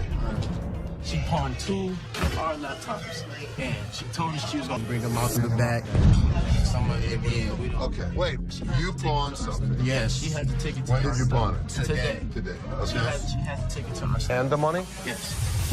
These two kids come in and talk about have some girl pawned 2 laptops. The plot thickens as 2 disheveled DJs step into the scene, laptops held hostage. The atmosphere turns somber as the weight of the situation sinks in. It's a strange occurrence that has everyone wearing expressions of confusion and concern. Les, with his seasoned cool, casually queries about the laptop's ownership, revealing they're registered under the mysterious girl's name. Split the money 3 ways, and one of my employees was gonna walk it out the back door. Either this is a new way for my employees to steal from me. To contact the owner because we want to. I am the owner. I'm just trying to switch the ticket so she can't have them. And it's in her name. No, that's why I wanted to know if I can't do it. The tension rises, but Les doesn't crack under pressure. Maturely handling the situation, he asserts that he needs the lowdown to work his magic and get those laptops back where they belong. It's a pawn shop mystery, and Les is the detective determined to unravel the peculiar case of laptops and loyalties. Because your sign is saying that I can get 30 days of free cash. If you're a new customer with us, first 30 days, you can get interest-free loan. You only pay $1 for storage. But it's saying if I brought a friend with me that I can get 30 days of free cash. It's for an interest-free loan. Okay, so there came a woman at the counter. Let's see what she's gonna come up with. Is she asking for free money? I think she might possibly be mad, though it is kind of funny that she's got enough courage to come up and ask for money without investing anything. Now, the lady at the counter frowned and asked her if she paid or not. Intriguingly, she hasn't paid anything, but she's still asking for money. Holy shit, what's wrong with some people? You're just misreading it. No, you're misreading it. That's not what the y'all sign is saying, bitch. It says I get free cash for 30 days in this month. You're not getting no free cash. Where does it say that? Who told you to get it? You did. I'm not talking to you. I need my cash. I need my cash. It says it right here. Free cash. Oh, and to make matters worse, she started shouting at her. Everyone around started looking at her, wondering what the hell was going on. Seth and Les get a little furious as everybody's just standing around trying to figure out what's going on. She started bullying her, but the lady tried to explain to her again that she misunderstood the agreement and they're not just gonna give her free cash. But this lady's just not listening to anybody. Well, Seth then enters, so who knows what's gonna happen now. I brought my friend with me. If you get a loan and you refer a friend, you can get 30 days, interest free. That doesn't mean we're just gonna hand you cash. What do you have to pawn? Come on now. I don't have a job. I'm Don't screaming. Can you read? Read what it says. I can read. I can read. People was waiting to get her. Shut the Les entered and asked her whether she read the whole document or not, and she was not listening and constantly arguing and pointing to them as if they had done something wrong. Meanwhile, other women decided to intrude, and oh my god, it's gonna be funny. Looks like they've all decided to have a fight in the pawn shop. Wonder how that's all gonna end. And it looks like Les is gonna join in too. The other woman that just jumps in the middle. You gotta get this money. People didn't get out of the you gotta go.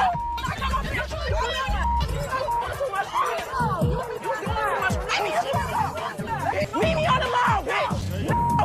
Leave me on the line, bitch. I'm from the way, bitch. All you need to do is read. Now see, the other women get in and start shouting at her as everybody behind her was waiting for her to get out of the queue. So they started fighting, and now they're all having an immense fight. Everybody around is watching and laughing at them. Well, the guard had to go and break everything up. Well, at least they're all gonna get treated the same way, especially the one who created the mess. Pretty sure they're gonna hold him up and throw him out. And there they go, they're still shouting and fighting with each other as well.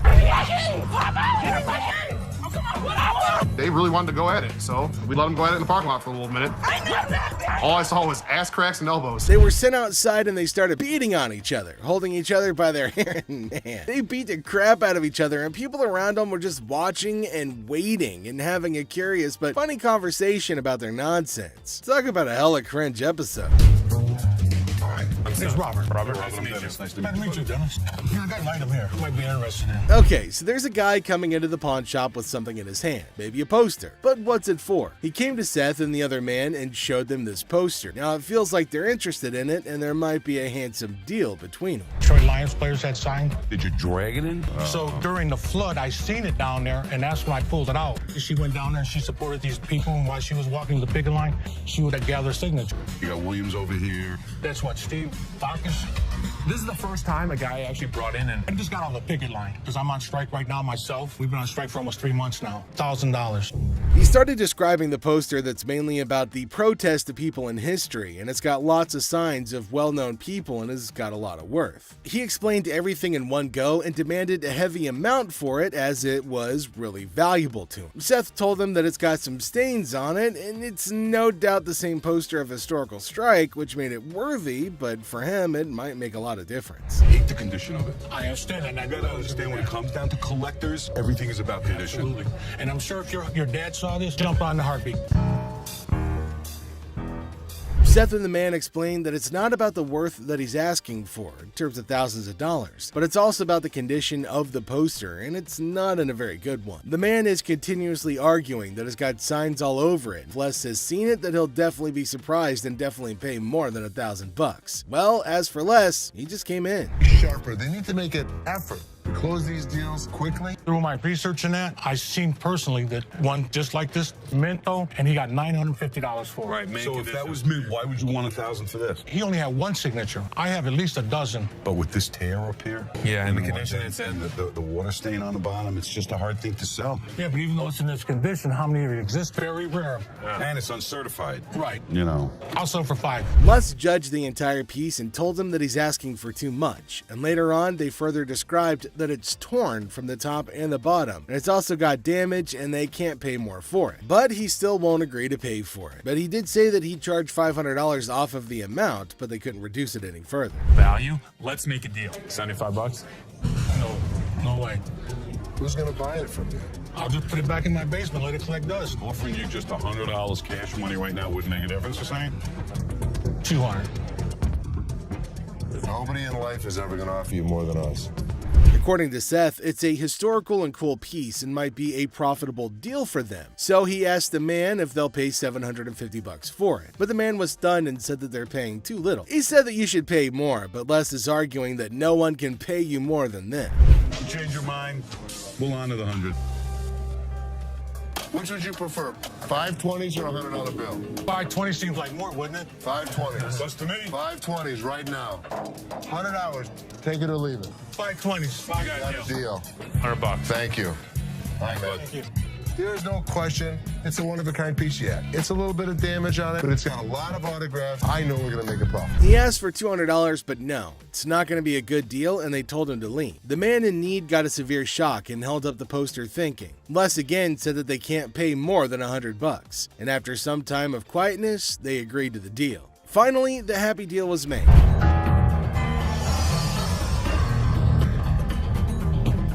This is the guy? Right there. Here they come again. Les? Hi, how are you? I'm Attorney Kyle DeQueeve. So there's a man, probably an attorney with two ladies along, coming inside towards Les at a pawn shop. Now, Les knew about it before. He asked for Les, and fortunately, he was at the counter. He asked why they had arrived at the store. She's retained me to represent her in regard to a ring. Okay. My client brought in a $10,000 ring here, and she wants to either collect the remaining money owed to her on the ring or get the ring back. She's got a receipt. Let me right explain here. to you. This is a counterfeit ticket. He said that he came here for the ring, which they bought from these ladies for $10,000, but they didn't pay and gave them the receipt. Now, he put up the receipt and showed it to Les and accused them of cheating and stealing from the women and taking their expensive ring. But Les was cool and controlled his anger. Whoever produced this ticket didn't understand this is the amount of numbers that are here. Okay. Number 2 is state law mandates that we print the law in a 12-point font. Okay. This is much smaller. That is some bull. It may be bull, but that's the truth. I don't know how I got mixed up. There's the game-changing point. Les, after listening to him, explained that he will reveal the truth now by showing the real receipt that they had. He went and came back with real receipts that they've been giving to the customers. There, he spotted major differences. He notified him of the major changes in the receipt that he brought. The man looked rather weak and stunned in response. Printing wrong or whatever, but this is the ticket he got from here. He didn't get it from him. He didn't get it from him. So now we just liars and we just come I'm not saying that you are. So you're trying to send my son a lie. I wish I had better news for you, but That's bull. That's bull. The numbers don't match up. The paper stock doesn't match up. This is a fake. Now you side with them. You're not representing us. If I don't get my ring or my money from them, how you gonna get paid? The attorney turned to the women, but oh my god, they're still accusing Les of having given them the wrong receipt and asking the attorney to take the money from Les. The man, being down on himself as you can see, argued with them. The man showed the evidence to the ladies and told them that they were having the wrong receipt, but they continued to argue. Ticket, how about that? No, I don't believe that the store gave you this ticket. Nah, well, I don't believe you a real attorney. We ain't got it right. Somebody better give me my money. Yeah. he's my attorney. You, him, security. Have a nice day. Nah, you got me, bitch. Sorry, young man. The ladies started harassing both of them and started using personal attacks. They were all arguing amongst themselves. Pretty crazy. The attorney went back as he can't do anything for the ladies. How are you? I'm doing okay. What can I help you with? Either trying to get a loan on it or you guys can buy it. Trying to sell it for maybe like $150. $50. Why is it $50? The certificate and everything is in there. And the bag costs actually way more than that. Well, if you can tell, it's actually stained Okay. all through here. I'm trying to sell it for $150 or get a loan for $75 instead of the $50. Yeah, I wasn't interested in more than 50. If you know purses, then you know the As our unsuspecting customer strolls into the kitchen at chaos, little does she know what's cooking today. Ashley, patiently bracing herself for another round of absurdity, politely inquires about what the customer's looking to offload. The girl, blissfully unaware of the purse's actual value, confidently suggests a price that's almost a steal. It costs way more than that. Okay, but I'm not going to pay you for the amount that you think it's worth because it's stained. This is not one of the newer ones. This is not this season. I know about purses. It was torn. It was stained. It's not even the last season's bag. The thing is old. But you still willing to buy for $50 though, so if it wasn't worth And now the plot thickens. The lady asserts that if Ashley truly understood purses, she'd gladly accept the offered amount. However, Ashley, standing firm in her claim that the purse is torn and not worth more than $50, creates a hilarious clash of valuation difference. we even say $50. So they didn't say it wasn't worth. Can I talk to somebody else? I don't want to talk to your pepperoni looking at. Can I get My somebody pepperoni looking at. Pepperoni ass? I don't even know what that means. She take a look at her own ass? Can I get somebody else to talk to? It don't even matter. I don't have to talk to you. And I don't talk to you either, so why don't you go home, leave Can our I talk to store? somebody else? Why do I have to talk to you? Because You I'm the disrespectful. manager. I'm disrespectful and you call me a pepperoni ass? Ugly ass bitch. F you. And it's time to cue the drama. Ashley throws out the bold figure of $50, and it hits the customer like a curveball she wasn't ready for. Feeling the heat, our lady teeters on the edge of diplomacy and blurts out the unforgettable line. She labels Ashley a pepperoni ass and decides that she'd rather chat with anyone but her. Talk about spicing up negotiations. 3 males walked into a pawn shop. One of the suspects stood at the door as a lookout while the other 2 suspects walked directly over to the display cases. So, like, these 3 guys roll into the pawn shop, just casually strolling in. The other 2 guys, they head straight to the fancy display cases. It's all got suspicious vibes. And then, Bam! One of them whips out a sledgehammer and starts smashing the glass. Things are starting to get pretty wild. At some point, a customer from the place is seen leaving calmly while the lookout tells her to hurry up. The suspects appeared to be wearing heavy-duty gloves in order. At one moment, a person from the shop strolls out all calm, and someone's keeping an eye on her, urging her to speed up. The people thought to be involved seem to have on these tough gloves, maybe so they don't get any cuts. Not to get cut while removing the glass from the cases. Both suspects placed the jewelry and many other valuables in the bags. So when they took off the glass from the cases, both of them put the jewelry and lots of other valuable stuff into bags. After that, they hightailed it out of the store in a black Mercury Marquis. Case at? Where the case at? Where is it at? Where he put them on? The guy storms into the pawn shop all worked up and starts shouting about a missing case. He's demanding to know where it is, and he appears to be accusing the staff of removing. The feeling of stress in the air is increasing, and it's obvious that something is wrong. Not take games, take your wise my damage to that's the way it came in with the kids. I know. You gonna act like I ain't got no sense?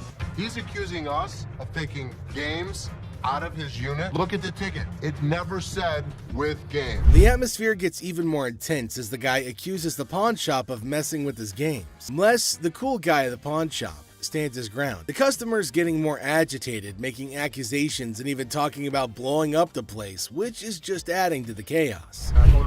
At that point, man, you can get your arms up off belly and none of your body parts on you, bro. After all the stress I have, the last thing I need is a customer causing a scene. Despite the escalating situation, Les stays calm. He tries to talk sense into the upset customer, especially with a big event coming up the next day. I know how to walk.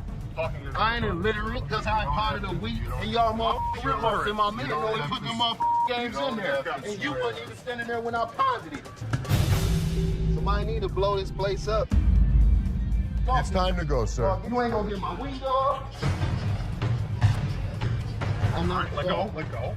Can I get my weed? Don't get it for you, don't worry. You're making a threat like that? The situation becomes alarming when the upset customer makes a threat to blow up the place. Les, rightfully concerned about the safety of everybody, asks the guy to leave. Security becomes a priority, and the customer's demand for his belongings takes a backseat to the potential danger that he's creating. It's a challenging moment for Les, who's just trying to manage the chaos caused by an irate customer. How's it going, man? What's going on, man? Everything good. How about you? I'm doing good. Good. What can I do for you? Let me get these like $400 for this watch right here. What can I do for you today? Can I get like $400 for this watch right here? It's worth $820. Les, chilling at the pawn shop, notices a guy walking in, watch in hand. Les, being friendly, asks how things are going. The guy, hopeful, wants $400 for his watch. Les, the cool pawn detective, calmly discusses the watch's worth, revealing it's valued at about $82. Yeah, man, tell me the truth. What'd you really pay? Telling you the truth, man. Come on, give me $4 for this watch, man. Come on, man. We deal in high-end watches. This was worthless. Nothing for us to deal with. Come on, give me like $450 for this watch. You yelling at me? Oh, I got a baby on the way, dog. Congratulations. I'm sick of living at the crib, man. My girl on my head. The negotiation heat rises as the guy insists on $400, but Les suggests $7. The guy, pleading and sharing his life story about a baby on the way, asks for $400 again. Les stands firm, offering him the same price, which leads to a bit of yelling. The guy, feeling frustrated, calls the place bull ass and expresses his discontent. You want $10? Oh, no, so don't do it $10. I have no idea. Go to Coney Island. Give me Coney Island is good. No, Coney Island on $10. Got a baby on the way to go do this to me, dog. What you looking like a crazy fool? The tension escalates, and the guy feels disrespected, using strong words and even threatening Les. Les, staying cool, suggests maybe he should have been given $400, hinting at a broken lamp that needs payment. The situation gets intense, with the guy considering if he should have taken the deal. Some cash for this watch, man. 400? Oh, I'm sorry. This is a bullshit ass place, man. This whole ass place, dog. Excuse me. You call it what? You calling a bitch? You? I'll knock you the out. You don't know who you talking to. Tell me. Dog, don't touch me, homie, dog. Touch me, dude. Then maybe he would have been able to pay me for the lamp that he broke. Yo, I'm off you, dog. The guy, still upset, leaves the shop, but not without some fiery words. Les reflects on the encounter, realizing maybe he should have given $400 to avoid the chaos. The drama ends, leaving behind a mix of emotions and a used watch. Life at the pawn shop remains unpredictable and full of surprises. How you doing today? Hey, pretty good. How are you? Real good, thanks. I'm Les. I'm Randall. How are you? Randall, oh, you got a hell of a grip. Wow.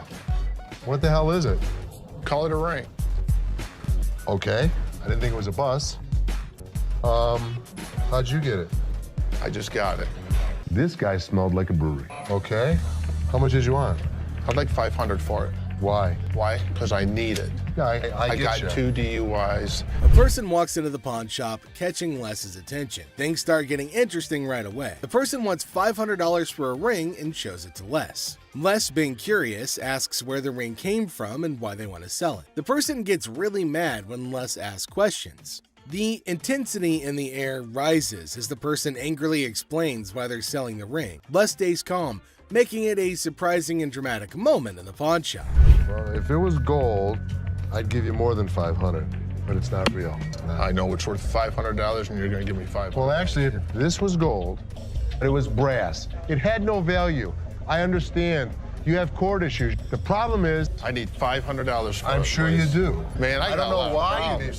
As the conversation continues, Les drops a bombshell. He tells the person that if the ring were real gold, he'd offer a whopping $2,500. Feeling a glimmer of hope, the customer suggests, just give me the $2,500 then. Expectantly awaiting a positive response, Les, with a touch of humor, reveals the harsh reality. He explains that the ring is fake, not even worth $500, and he won't pay that much for a counterfeit ring. You gotta give me something for it. I can't give it to you. I'm sorry. Give it to me anyway. Man, you can give me something for it. No, you give me something Just don't for beat it. on the glass. This guy was drunk.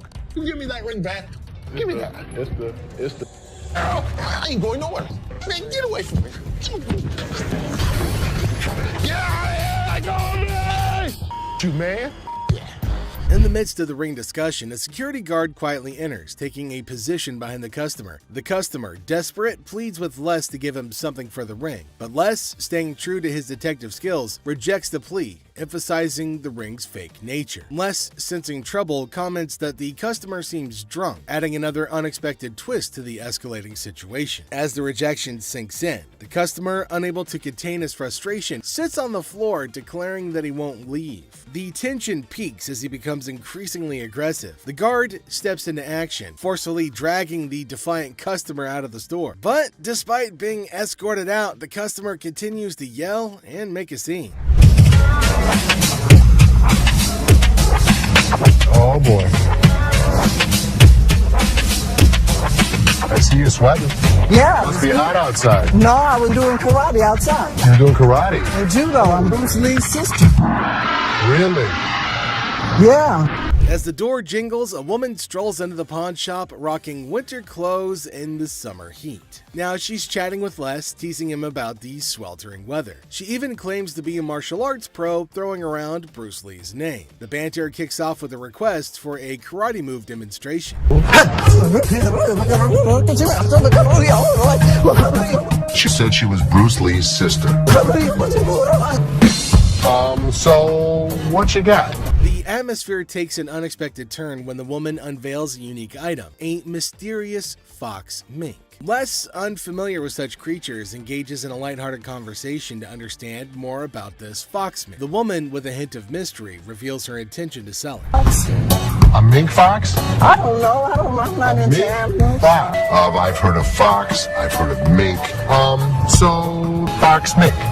Did you want to post? As the conversation unfolds, Les dives into the details of the fox mink, trying to grasp its worth. The woman shares anecdotes about the origins of the item, painting a vivid picture of its history. Les, playing the role of the detective, subtly negotiates and gathers information to figure out the best deal. So, how much did you want for it? $50,000. The encounter concluded with the woman deciding to part ways with her fox mink. Les, using his seasoned charm, finalizes the deal. The quirky tale of the winter-dressed woman and her unique pawned item adds an unexpected twist to the usual pawn shop routine, leaving both parties with a memorable experience. Woman comes in to sell me a high-end bottle of liquor. Ma'am, I'm Is that what you're saying? You have no respect. when you want to take a They're person when they down. Fit the liquor inside the bottle. And anytime you're going to be little a person. Damn, I didn't belittle you. As the door chimes, the woman confidently walks in, clutching an empty liquor bottle. She aims for a bold move, attempting to pawn the bottle for a cool $100. Les, with his discerning eye, swiftly rejects the proposal, explaining that a filled bottle would fetch a better price. The woman, not thrilled with the response, raises her voice, demanding respect and expressing her discontent. I'll give you $100. It's not worth more than $100. Especially when you say I wouldn't give you $100. Don't you ever walk up to my dad. Hey, baby, don't point your and finger. life after this, don't you dare ever come in here again. In my face. I don't care you're in my dad's store, and don't you ever think about coming in here again. Turn your ass around. Badass out the door now. Where Ashley steps up like a superhero. Now, she doesn't just cool things down, she straight up shuts the woman down. With confidence, Ashley tells her to leave and never come back. Suddenly, the chaos turns into quiet thanks to Ashley's quick and firm action. Son of a bitch. Where the hell is he? Rich! He's on the floor. People are waiting to pay us for their merchandise. He's not there. We're losing money. I'd had Rich's back. In the heart of the pawn shop, Les faces a moment of frustration and disbelief. The absence of Rich, a trusted ally for over 2 decades, leaves Les feeling betrayed. The urgency of customers waiting to make payments adds to the tension, and the weight of loyalty becomes a central theme in this unexpected turn of events. Since the first day he came here, over 20 years ago. I feel betrayed. Didn't I just have an employee meeting to tell everybody that they need to step up on their game? I'm watching you and Bobby J talk to these 2 girls. You're out there trying to sweet talk them, trying to bullshit with them. I'm looking for you in layaway. Where the hell are you? I gotta sit in layaway all day long and just wait for something to happen? As the minutes tick away, the atmosphere inside the pawn shop grows more intense. Les reflects on his long-standing support for Rich, highlighting his sense of loyalty that spans a quarter century. He recalls a recent employee meeting where he emphasized the need for everyone to step up their game. Disappointment and frustration seep into his words as he confronts the situation, a pawn shop mystery intertwined with personal and professional loyalties.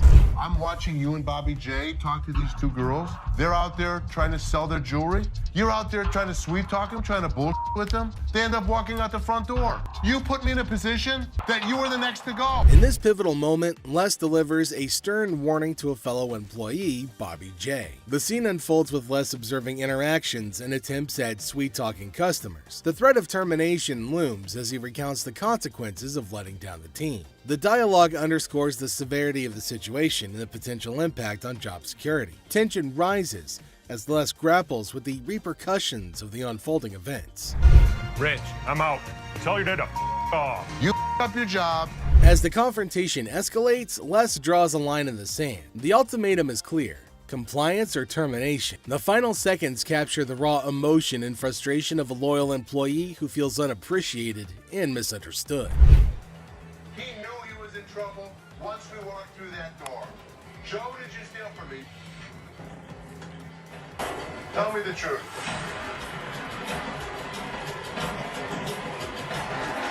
Inside the pawn shop, a sense of trouble looms as the head of security, Joe, faces a difficult moment. The air is heavy with anticipation as accusations are laid out. In a tense exchange, the truth emerges when Joe admits to stealing. The weight of the admission sets the stage for the unraveling of a trusted employee's actions. The detectives call in uniformed officers to put the cuffs on. And then he reaches into his pocket and pulls out an assortment of jewelry worth over $7,000. As the admission hangs in the air, the situation takes an unexpected turn. Detectives call in uniformed officers to apprehend Joe. A place built on trust is now shaken to its core as the true extent of the betrayal unfolds. You go this way.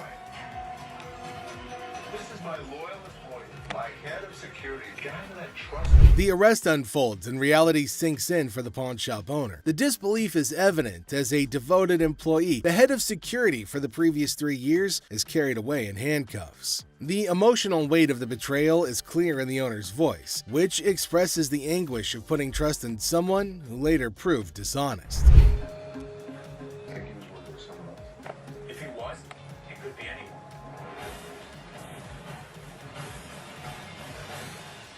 As the scene unfolds, questions linger in the air. The owner ponders the possibility of Joe working with someone else, leaving the situation shrouded in uncertainty. The aftermath of the betrayal raises concerns about potential accomplices and adds another layer to the unfolding drama. The final seconds leave the audience in suspense, contemplating the true extent of the security guard's actions. Are you her customer or mine? I'm talking to you. Come on. This lady got so irate because she wanted to be next in line. She wanted to be first. She felt that she was the most important out of every customer. You're next in line, so let me be right with you. Okay, well, come on. It doesn't matter. What the are you? You're not the police. I can talk to whoever the I want to talk to. What are you going to do? You already know. In the opening scene, Ashley is at the counter with a lengthy line of customers. A sudden disruption occurs when a black woman attempts to cut in front of everybody else. Ashley confronts her, asking, "What are you doing?" The woman becomes upset, but Ashley firmly asserts, "You can't do that stuff here." Goodbye. Come back here. Let's talk right now. Take the receipt. What would you like to do with it, ma'am? I want to pay. Well, you have to go to those windows. I'm not, no. I come to this line any other time. Not at this window. Okay, well, I'm not going to stand in the line. In the wrong line. Get in the other line. And I'm not going to get in another line. I'm going to walk straight up to the damn window. We won't take you. The woman continued standing in line at the counter. Les approached her, inquiring about the situation. She explained that she wanted to pay, but refused to move to the next window. Les informed her that in the pawn shop, crossing others in line isn't allowed, emphasizing the importance of waiting your turn. Here of you. Well, y'all just only come. See this lady here? All the other customers. Okay, and I always come to this line. I'm sorry. You have to stand in the other line. Okay, well, I'll be back before y'all close. You can do whatever you want in this line. She can't. Can't wait your turn. We'll be back later. Following the interaction, the woman eventually complied and moved to another window. Les, taking action, instructed the workers at that window not to accept her payment. He firmly directed the woman to wait in line like the other customers, reinforcing the shop's policy on fair and orderly transactions. Thank you, sir. Thank you. Thank you. Thank you.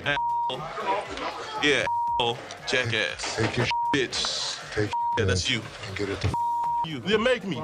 We don't want this. You can take this stuff. Sir, listen. I don't know what the problem was. As the interaction begins, the customer expresses gratitude, but the tone takes an unexpected turn. Tensions rise as the customer's language becomes confrontational. The shopkeeper, addressing the situation calmly, refuses to tolerate mistreatment. The dynamics shift from appreciation to conflict, showcasing the challenges of customer service in a brief yet intense moment. Came in here, tried to spend my money is what I did. That's what I did. Okay. And come instead of trying to come in here, I'm not even talking to you. I need a liver transplant. Why? Seriously? They didn't even look at these cards. Sour Patch Kids. The narrative unfolds with the arrival of another customer, visibly intoxicated. The shopkeeper navigates the encounter with a mix of tolerance and assertiveness. The customer attempts to engage in banter, revealing signs of alcohol influence. The shopkeeper, unswayed, maintains composure and subtly addresses the situation, highlighting the challenges of dealing with individuals under the influence. I'm not even out of here so I get this $30. Not paying on my... $50 for that. Jeff, take him out, please. Better not put it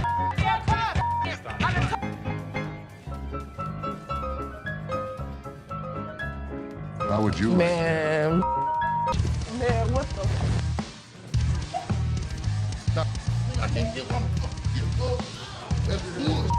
In this segment, a discussion ensues about cards and a potential liver transplant. The shopkeeper encounters a situation where the customer's intentions are unclear.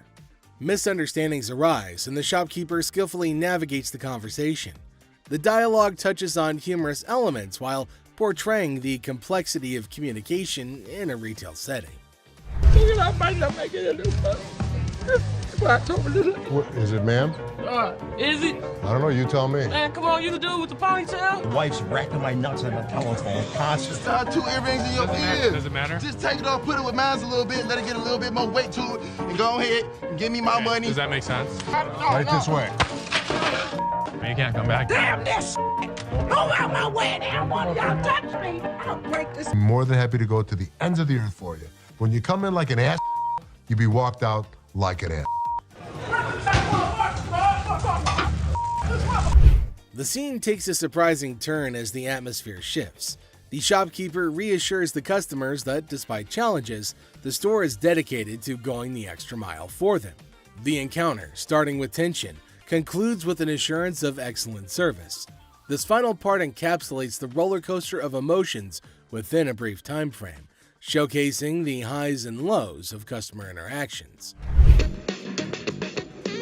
You need some help today? Man, how you doing, brother? What's the deal on this TV here? This TV right here is $400. $400? Yeah. I was in here 2 weeks ago, sold you this mother for $90. Now you gonna ask me $400 for it, man? In the electronics section of the store, a customer named Robert engages in a conversation about a TV with the store employee. The casual tone sets the stage for what seems like a routine interaction. The customer questions the TV's price, sparking a humorous recount of a previous encounter where he claims to have purchased the same TV for a lower price. Are you kidding me? So you're making a $310 profit off me? Bull, man. Can I help you? Who are you, man? I come in here 2 weeks ago, just like I told this gentleman. Do something with your hair, man. And then y'all gonna sell it for $400. You gonna make that much profit off me? As the dialogue unfolds, the customer expresses dissatisfaction with the marked up price, claiming the store will profit significantly from his purchase. A manager steps in, attempting to resolve the situation. Tensions rise as the customer questions the legitimacy of the price hike and demands a resolution, emphasizing the financial disparity between his purchase and the intended selling price. Brother, where's your receipt? Can you not understand English, my brother? No, I can't. I can't, my brother. I don't believe that he wants a TV for nothing. I'll just take the TV, man. No. The customer threatens to take the TV and leave without making a purchase. The manager issues a stern warning, asserting that any attempt to take the TV without completing the transaction will result in immediate removal from the store. The confrontation takes an assertive turn, with both parties standing their ground. Once I get this TV, man, get above me. Man, get off me. My damn shoe, player. Y'all got my shoe. You got my money. It's joint. This guy was acting like a total baby. He wanted attention and he got it. Despite the warnings, the customer decides to leave the store, expressing discontent with the entire experience. He accuses the store of mistreatment and vows never to return. The situation concludes with dramatic flair as the customer exits, leaving behind a sense of dissatisfaction and a promise never to return. How are you? I'm good. How are you? Well, actually, I'm not doing so good. No? My grandma just passed. I'm sorry. I was hoping to. Okay, so whose ring is this? My grandma's. Oh. So you want to just pawn it, right? Because you want to be able to get it back? Yeah. Okay. Do you have anything else? It's not real. What you mean it's not real? It's not real gold. A guy comes in feeling sad and asks Ashley to pawn his grandma's ring, explaining that she passed away and it's all he has. When Ashley checks the ring, she gently says it's not real. Concerned, she asks if he's got anything else, wanting to help him in a simple way. You saying basically y'all sat up there and waste my time talking to you? You don't waste your time. If you have a TV, you can pawn your TV. What the I look like pawning my TV? Do you have a TV? I need to speak with somebody else because you irritate me flat out. It's acting really erratic and it's making me really nervous. Lower your voice. Don't Lower your tell voice. me Lower what your to do. voice. Don't Lower put your voice. finger in Lower my your face. voice. Lower your Don't voice. put your finger. Ashley breaks the news that the ring isn't real. The person gets upset, saying it's not fake. Ashley suggests pawning a TV instead, but he questions why he should. Despite Ashley's efforts, the man gets angrier, repeatedly telling her to lower her voice. Ashley asks him not to point fingers at her face, but he ignores her. I'm trying to help you solve Like your this, issue. lower your voice. The next thing I know, this guy snapped. Lower Don't your tell voice. me Lower what your to do. voice. Don't Lower put your your voice. finger. You got me up. Let's go. Let me go. Let me go. On the ground. On the ground. On the ground, mother. The security guard intervenes, slamming the upset person to the ground and then dragging him out of the pawn shop. The situation escalates and the guard takes decisive action to maintain order. Next up, we've got this episode where a heavily muscled individual made his way over to meet Les to complain about equipment he got from the store that got busted. Somebody bought this. This piece of junk I bought in here just a couple days ago. It don't work now. It's broken. What is it? Little ab lounger I bought here, man. Workout. In the midst of the pawn shop's hustle, a burly customer approaches Les with a complaint. He's upset about a busted piece of exercise equipment, an AV lounger purchased just days ago. Les, sticking to the store policy, explains that they can only provide an exchange, not a cash refund. Tensions rise as the customer vehemently rejects the idea of an exchange, demanding his money back. They can only hand over another item in place of the faulty one. If you had the receipt, I could give you an exchange, I could give you something. I don't want an exchange because it's probably going to be some again. How about you just get my money? As the disagreement escalates, the customer insists on a cash refund, dismissing the option of another item. Les faces a dilemma, stuck between policy and customer satisfaction. The clash intensifies as the customer becomes forceful in his demand for a monetary refund, setting the stage for a heated confrontation. Les could match him word for word without fear. Better be some money. Or what? Or what? There's going to be a problem. How about What that? kind of... Les, accompanied by his trusty companion Byron the Snuggle Bear, stands his ground. The customer challenges Les with threats of problems if he doesn't comply. Unfazed, Les maintains his position, asserting that the store's policy is non-negotiable. The heir becomes charged with confrontation as both parties refuse to back down. I don't need food. As things got super heated between Les and the customer, Byron tried to step in to calm the man down. As the situation reaches a boiling point, Les and the customer engage in a verbal showdown. The customer grows increasingly forceful and Les warns against physical contact. Byron attempts to mediate and calm the customer, but his intervention takes an unexpected turn, adding a new layer of tension to the already heated exchange. Really? The confrontation takes a risky turn when the customer, ignoring Les's warnings, attempts physical contact. Byron, in a misguided attempt to intervene, escalates the situation further. Les stands firm, refusing to be intimidated while tensions continue to rise. Les questions a man's marriage. Les uses a customer's words against her. There's trouble in the office, but Les reminds Seth that he's the boss. Les kicks off the day questioning a man's marriage, using customers' words against her. Trouble brews in the office, but Les asserts his authority as the boss, teaching a disrespectful man a memorable lesson. Les shows that he's not just a pawnbroker, baby. He's a boss in control. Here are savage Les Gold moments. It looks like Les is more interested in this man's marriage than his business. Les woke up this morning with the urge to roast someone, and of all the people he could roast, he picked this guy. Things take an unexpected turn. Now, in a surprising twist, Les dives into the man's marriage, leaving everybody shocked. Les humorously challenges the man's absurd scenario, roasting him in a way that only Les can. The man's attempt to buy an anniversary present with his wife's jewelry backfires, adding a touch of humor to the pawn shop drama. Get a watch for my wife's anniversary. Oh, it's not your anniversary too? Well, yeah, it is mine too. How many years you been together? 25 years. Oh, okay. How many good ones? So how did you get these? Well, we were going through some of her jewelry.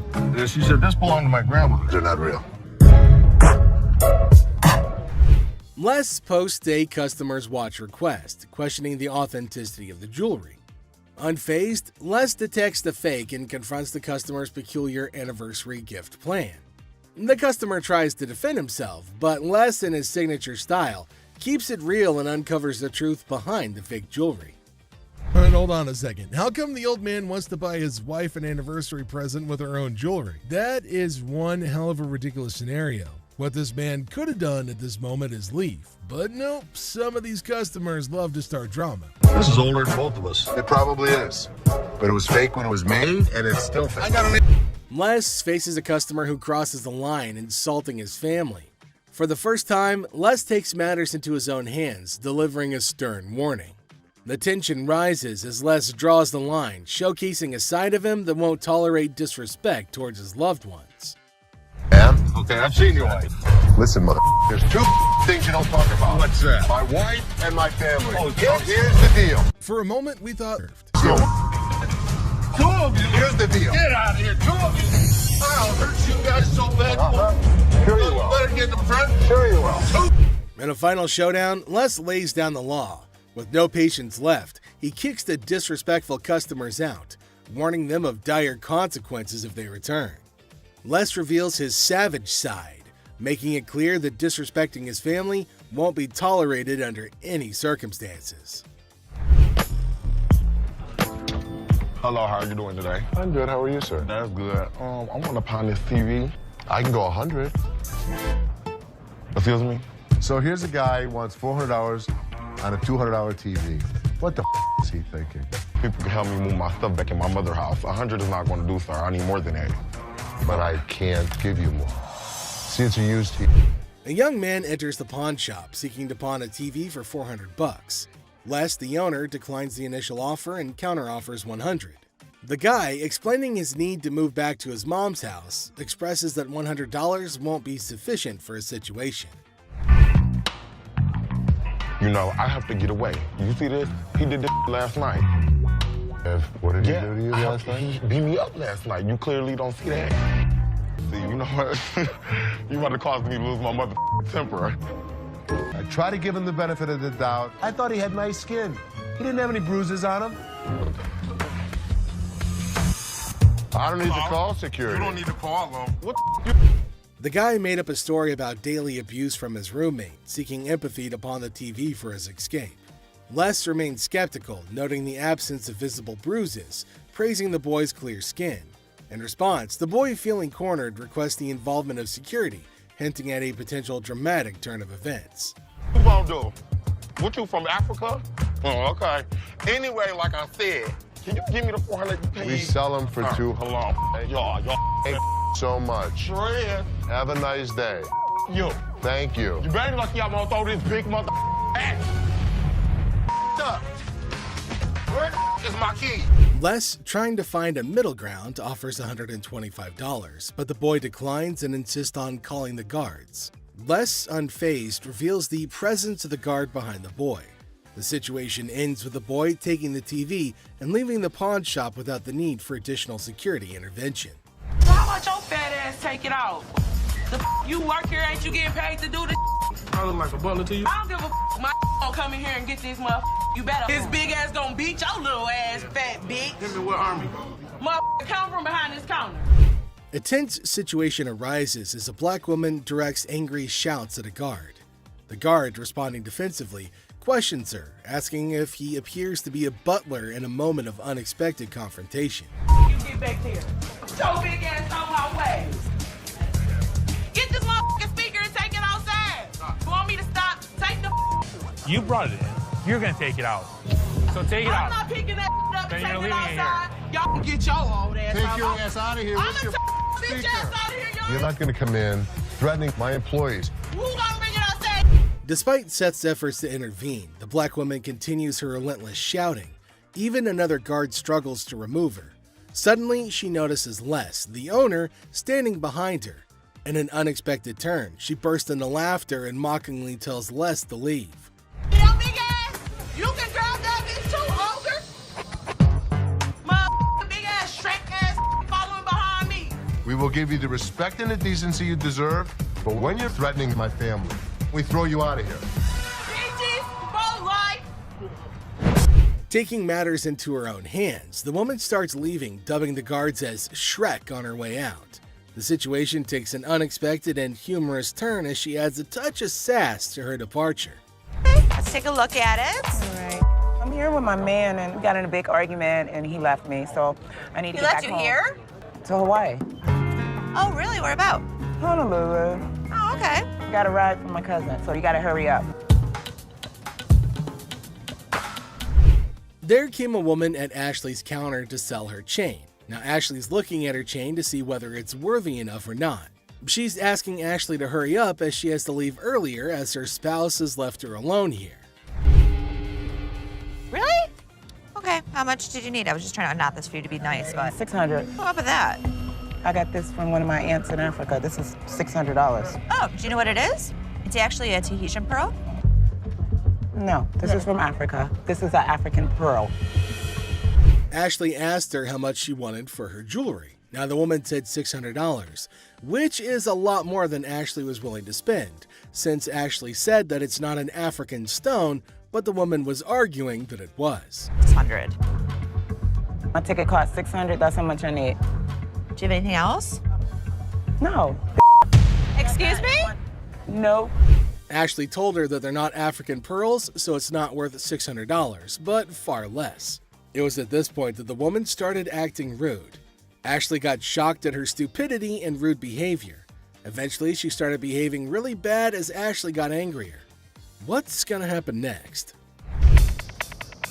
600 or not? You can't get 600 on this. Okay. And also, don't call me a bitch.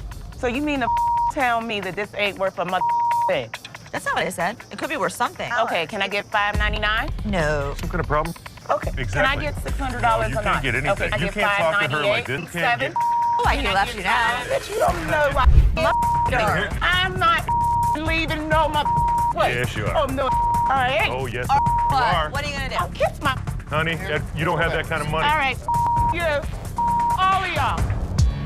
Bitch. If you want some help, talk to us like a human being. I'm leaving. Aloha. Who the they think they is? Them. Which? Some jewelry for my daughter. Her birthday's in like 2 weeks. For sure. How old is she gonna be? She's gonna be 12. She's gonna be 12. Yep. Do you want a Kleenex? I've got allergies, man. I itch like super bad. I'm not picking it, I promise. Okay. We have a heart one that's really pretty. Can I see it? There came a man to Ashley asking for something to buy for his daughter. Now, he inferred that she's about 12 years old and he wants something interesting for her. But he's constantly picking his nose, which was making Ashley cringe. He's not stopping from doing such cryptic things, but he's constantly doing it in public. Ashley asked him to let her know if there was something he was interested in buying for his daughter. Look at it. How much you want to spend? Like 100 to 150, but 75. can I touch it though? That's bull.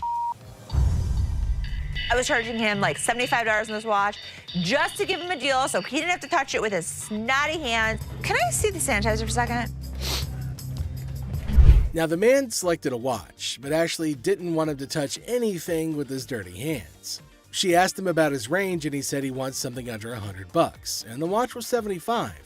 The man didn't agree to buy it. Now, Ashley's just getting furious over his silliness. I'm gonna use sanitizer. Why don't you guys go yourself? I don't even care about the sale anymore. I just want him out of here. Ashley asked him to use sanitizer before touching anything in the shop, but he refused. Now, this is going to be a very serious problem. They're probably going to have a fight. Ashley got angry and asked him to leave despite no deal. She just wanted him gone. She didn't care for the deal or profit, but just getting him out of the shop. Well, then came the guards who made sure that he left, and Ashley used sanitizer everywhere on everything that he put his hands on. Well, that's it for today, everybody. Thanks for being part of the Hardcore Pawn adventure with us. We hope you like the drama and the surprises. Stay tuned for more pawn shop stories. See you next time. Welcome back to our channel, guys. No, let's go. Man, let me go. Let me go, man. Let me go. I need my money. What you so mad for? Go ahead. Man, they took my money, man. Today, we've got a wild ride for you on Hardcore Pawn with some idiots. Get ready for a roller coaster of laughs, absurdity, and unexpected turns on this episode of Hardcore Pawn, where the ordinary becomes extraordinary. Man, ridiculous, man. Body slam. A man brings heavy vibes into the pawn shop, sharing his grandma's passing and hoping to trade a ring for rent money. Ashley adds a sprinkle of sympathy, making the somber moment oddly endearing.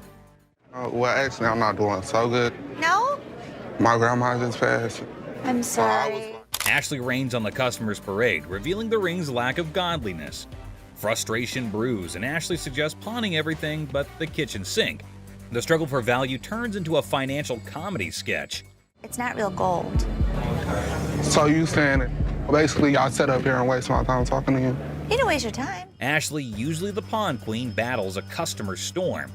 The ring debate escalates into a shouting match. I'm trying to help you solve your issue. What you mean? What you I'm mean? trying to help you solve your issue. Lower your voice.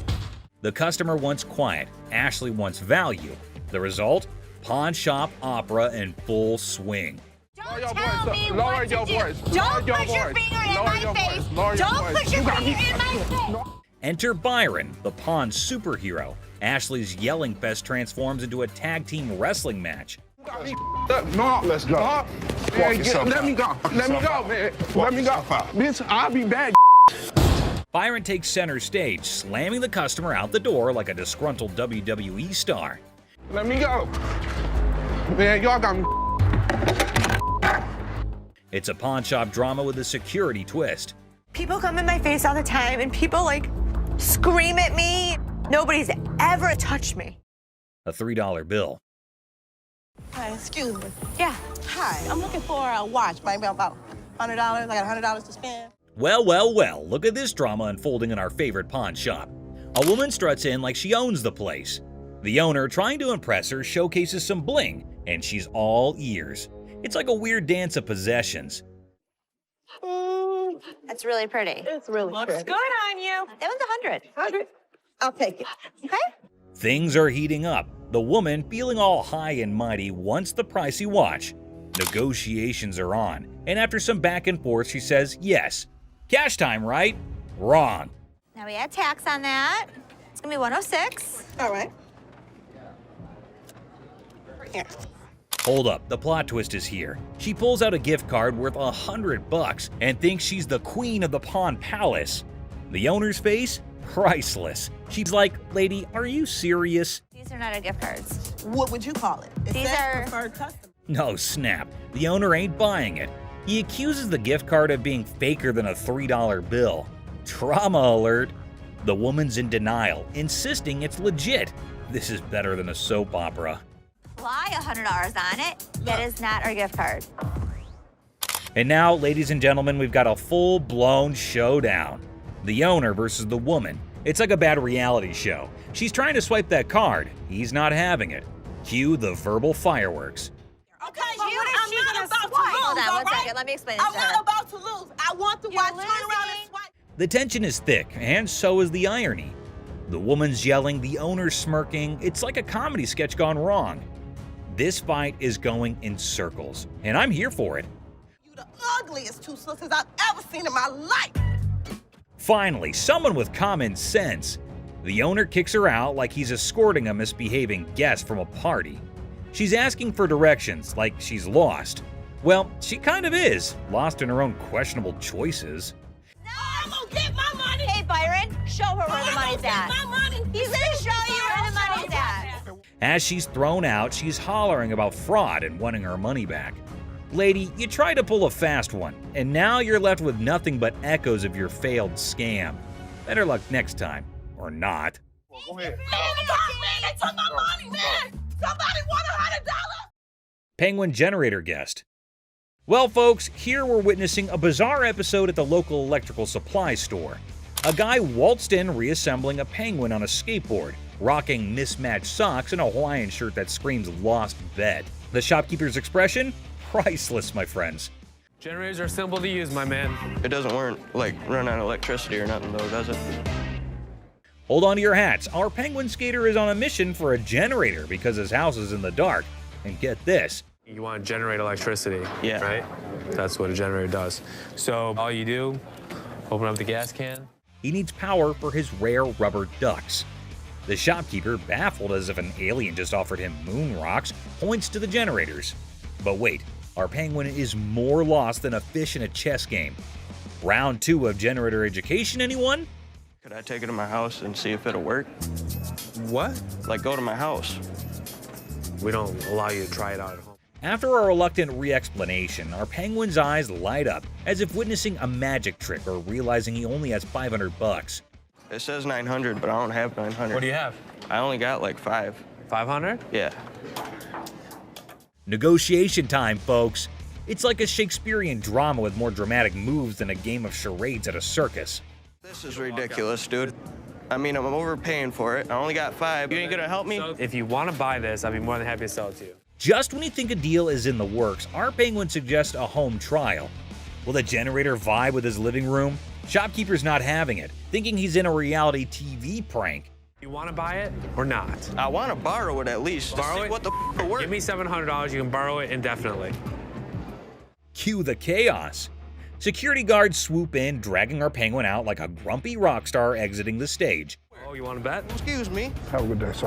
Hell no. No. Have a good day, sir. No. And there he goes, leaving the bewildered shopkeeper questioning the sanity of humanity. Who knew buying a generator could be this wild? Man, I ain't never coming back to this ass store. Promise? Yeah, I promise. You Thank promise? you. Gun desk. Today at the pawn shop, a lady brought in a mysterious desk that moonlights as a gun desk. A desk with a concealed firearm. She's clueless about its value, but is selling it like a quirky antiquity. If danger strikes, just push the button and file your stress away. Where in the world did you get this? I got it in an estate sale. I was just looking for a nice little desk to put a guest book on. Apparently, the lady got this gun desk from an estate sale, thinking it was just a cute desk for a guest book. The seller's reaction? He's seen hidden guns in everything. Swords, canes, cameras, but a gun-disguised desk? It's like 007's DIY project gone wrong. You're really not going to stop anybody if you shoot them in the thigh with a small 22 like that. Well, it's not even a regular 22. It's a 22 short or something it looks like. The pawnshop seller, baffled by the antique gun desk, insists on a buddy inspection to verify its age. The buyer, eager for the coolest desk ever, is like, where's the gun though? Antique furniture shopping needs gun control comedy. This thing is a gun. You press there's the trigger. That falls down, hits the hammer. The bullet flies out this way. The second seller is utterly perplexed by the gun desk, questioning its practicality. He's pondering who would buy a tiny desk with a hidden firearm. Meanwhile, the buyer's probably thinking, well, it's the perfect desk for a high-stakes game of hide-and-seek. The other thing is, I don't know how old this thing is. The seller delves into firearm logistics, explaining the pre-1898 loophole and the concealed weapon twist. Meanwhile, the buyer's probably regretting not majoring in antique desk forensics. Okay, it's one to have a gun, but now you have a concealed weapon because it's a hidden gun. Have you had it apart? Yes. The seller navigates the murky waters of antique gun regulations. The buyer, eager for a legal loophole, contemplates turning the gun desk into a non-threatening relic. Antique fire drama at its finest. Thanks for bringing it in. Oh, you're welcome. I really wish I could have bought this because the odds of another gun desk coming in here are slim to none. Super Bowl ring. Walked into the pawn shop like a Super Bowl champ flaunting a ring fit for the football gods. The seller's dreaming of a touchdown deal at $22,000. But he's ready to settle for $19,500 because even champions negotiate in the end zone. I'm looking to get anywhere from like $22,000 to $21,000 for the ring, but if $19,500 was to hit it, I'd take it. The seller got the ring from a forgetful wide receiver deal. It's from Super Bowl 39, and despite the shop owner's dislike for the Patriots, he acknowledges their success. An issue with the ring's mark is noted. If this Super Bowl ring is the real McCoy, it's worth tens of thousands of dollars. But a hand-engraved manufacturer's mark just doesn't seem right to me. The pawnshop worker, with a quirky habit of hoarding Super Bowl rings, scrutinizes the suspect engraving on the Patriots ring. The seller's mid-20s price tag meets skepticism as the shop owner delays, realizing this ring's authenticity quest might need more detective work than expected. I'm gonna have to get somebody in here because it just doesn't look right. I want to do a little bit more research, so we'll get this thing figured out. The seller's nervous about the big bucks, defending the ring's authenticity with player credibility. The pawnshop worker, still skeptical, calls in an expert, and in walks Jeremy, the ring detective, ready for some bling investigation. Now, rings that are given to players are far more valuable than if they're given to a front office staff member or something. The expert, dropping knowledge on the 04 Patriots ring, relishes Eagles' losses. He educates on the ring's bling, emphasizing player rings' value, and highlights the counterfeit struggle. The pawnshop now has a sports memorabilia professor. Usually you would see that not only in a different location, but it looks to be actually hand engraved rather than actually out of the machine. The expert dissects the Jostens mystery, noting hand engraving and unique features. Despite the unconventional markings, he vouches for the ring's legitimacy. The 04 Patriots bling gets a 100% authenticity seal, and the pawnshop rejoices in a victory for sports memorabilia truth. They actually had to have somebody laser engrave each and every ring. So this ring is 100% legit, and it's pretty awesome. Sweet. The appraisal moment arrives, and the expert places the 04 Patriots ring in the high demand category, estimating it between $30,000 to $35,000. Super Bowl rings from players such as this sell from about $30,000 to $35,000. Nice. The seller, aware of economic woes, starts at $22,000. But the pawn shop owner, considering the long wait, bargains at $18,000. Negotiations roll with a counteroffer of $21,000, reminding the seller you don't have anything like this in your showcase. The ring dance continues. I go 21. You don't have anything like this in your showcases. I know you have a Patriots ring, but you don't have that Patriots ring. After intense haggling, the 04 Patriots ring lands in the pawn shop owner's possession for $20,000 cash. Family banter erupts over the new addition, turning it into a $20,000 paperweight threat. The ring battlefield unfolds. I'll give you 20 grand. Pass. 20 grand. Cash. $100 bills. Just because I need a Super Bowl ring for every one of my fingers. Deal. Deal. All right. German spy camera. At the start, the speaker enters a pawn shop and introduces the item, a 1950s German spy camera reminiscent of something out of Inspector Gadget. The brief mention of Inspector Gadget adds a touch of intrigue and playfulness to the scene. So how's it work? You adjust these little dials here depending on what you're trying to take your photo of. The focus shifts to the camera itself, identified as a Minox 3. The speaker highlights its compact size, likening to a cigarette lighter. If you give a 10-year-old a camera and say it's not just a camera, it's a spy camera, it probably got you out of your parents' hair for a couple hours a day. Oh, yeah. The customer expresses the purpose of their visit to sell the 1950s Minox 3 spy camera. The stated price expectation is around $150, indicating the perceived value of the vintage device. With all this on there, it makes it completely illegal for me to have anything to do with it. Chopper loan negotiation. So how can I help you? Yes, I got this. I can help him. I got it. How do you think you know more about silver than I do? I know how to price it. I know exactly how to. In a high-stakes confrontation at a jewelry counter, emotions flare as two individuals argue over expertise. Tensions rise with each claim about pricing silver, creating a chaotic scene. $30,001. No, it's not the $1. 30 grand. I'd like to say yes. Listen, 40 or 20. Let's slip a coin. The scene shifts to a pawn shop where negotiations over a custom-made chopper motorcycle take center stage. The owner seeks a loan, facing financial struggles and desperate circumstances. What are you doing? What you got? See if I can get a loan on my chopper. It's a 113 motor. The motor alone was $7,000. The stakes rise as a coin flip determines the fate of a $20,000 loan for the chopper. The tension escalates, showcasing the unpredictability of financial decisions and the impact on the customer's life. I've seen a lot of motorcycles come in here, but I've never seen one like this. Okay. I need about $10,000. The focus shifts to the custom chopper's specifications and sentimental value, highlighting the emotional connection due to the brothers' craftsmanship. The negotiation becomes a delicate balance of compassion and financial reality. On a loan, about $5,000. Paying off both or? 5,000.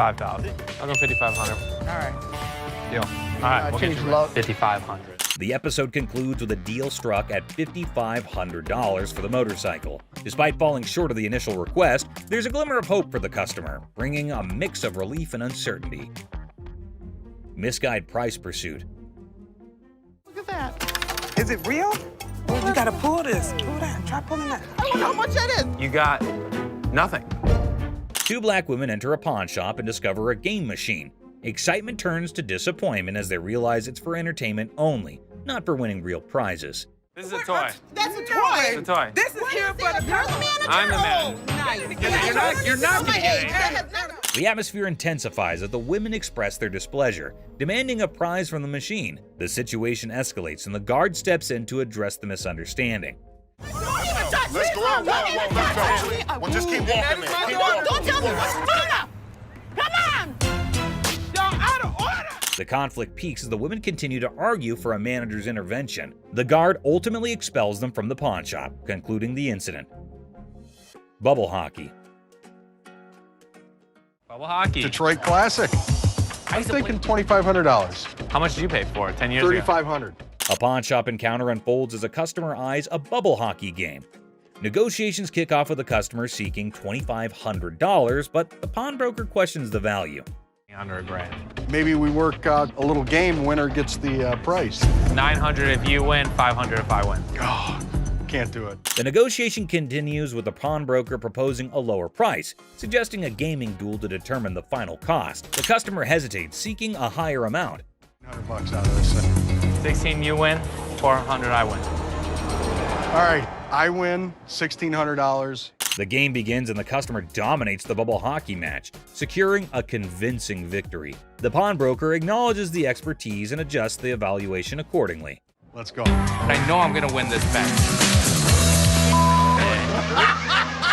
These aren't those $1,200 ones? The conclusion sees the pawnbroker acknowledging the high value of the game, recognizing it as a genuine classic worth $2,500. The customer prepares to complete the transaction. Wrestling trunk triumph.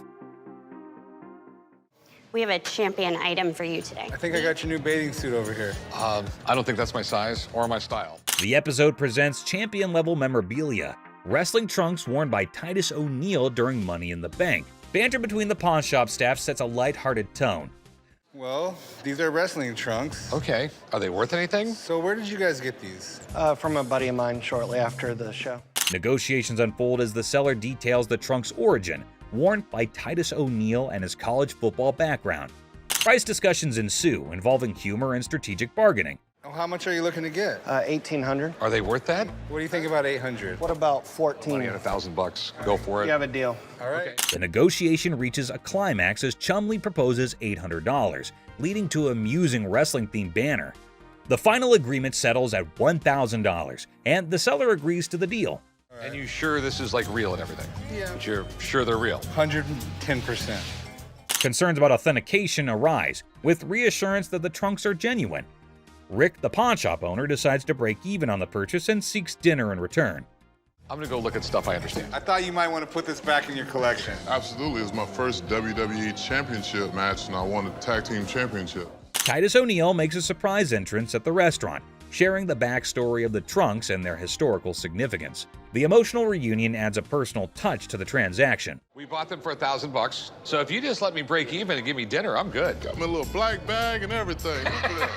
The episode concludes with Titus O'Neal expressing gratitude, and the pawn shop staff excitedly anticipates dinner. The atmosphere remains lighthearted, emphasizing the unique experiences of the pawn shop. Gunfire and negotiation.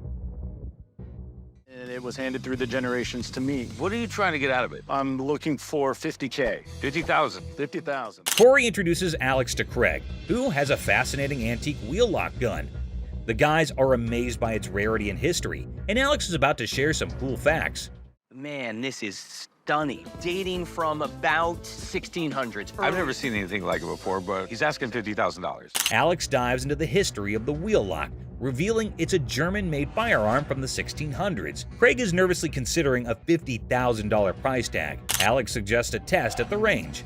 Yeah, this is special. I love this wheel lock. And you still want 50 grand for it? Absolutely. After research, Alex discovers that the gun belonged to a Prince Archbishop's personal guard. The guys head to the range for a nerve-wracking but successful test, and Craig's asking price is discussed. Nice! What do you think it's worth now? I think it's $40,000. In a quirky twist, Corey notices devil emoji targets for a gun designed to protect a Prince Archbishop. The gun fires impressively, and Alex estimates its value at $40,000. Not as easily as I could do 30.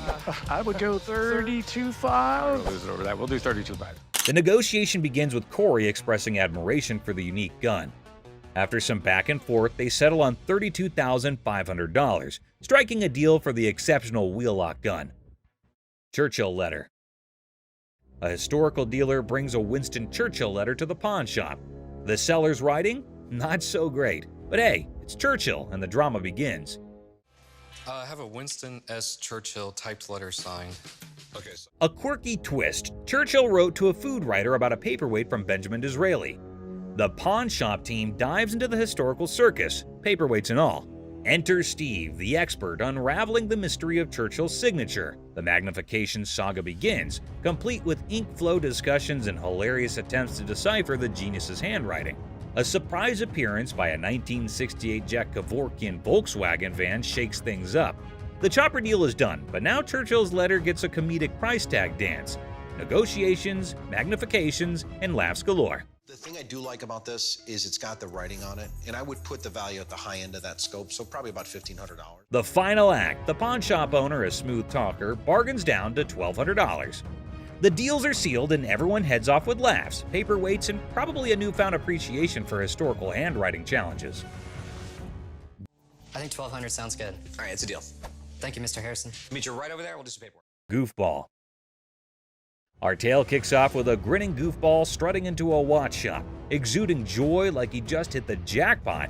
His guest snagged the ultimate timepiece. The shop's proprietor, eyes sparkling with mischief, unveils a watch that could outshine Big Ben. Our hero, wide-eyed like a kid in a candy store, marvels, "Wow," treating it like a time-traveling marvel. But oh snap, it's tagged at a hefty $75. Cold, hard cash, not Monopoly money. Undeterred, our bold hero eyeballs another watch, a jaw-dropping $599. His face?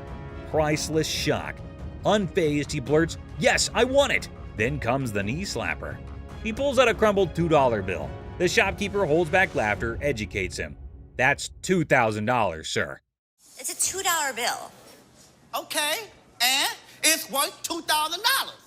You can practically see the gears in the guy's noggin spinning, desperately seeking a way out. "Anyone up for a cash exchange?" he suggests, madness twinkling in his eyes. The shopkeeper, smelling trouble, hesitates, perhaps a financial genius or a victim of too many cartoons. In a wild finale, our hero, with a mischievous grin, hurls absurd insults like, "You're chunky with a giraffe-like neck." The bewildered shopkeeper calls in the guard. Enter the guard, booting out the funny guy, leaving the shop in stitches. Hey, have a good day. Big Mouth is hungry. Unexpected drama. Strap in for a wild pawn shop ride. A lady steals the spotlight, but surprise, Mr. Sneaky tiptoes in for a bear hug, sparking unexpected drama.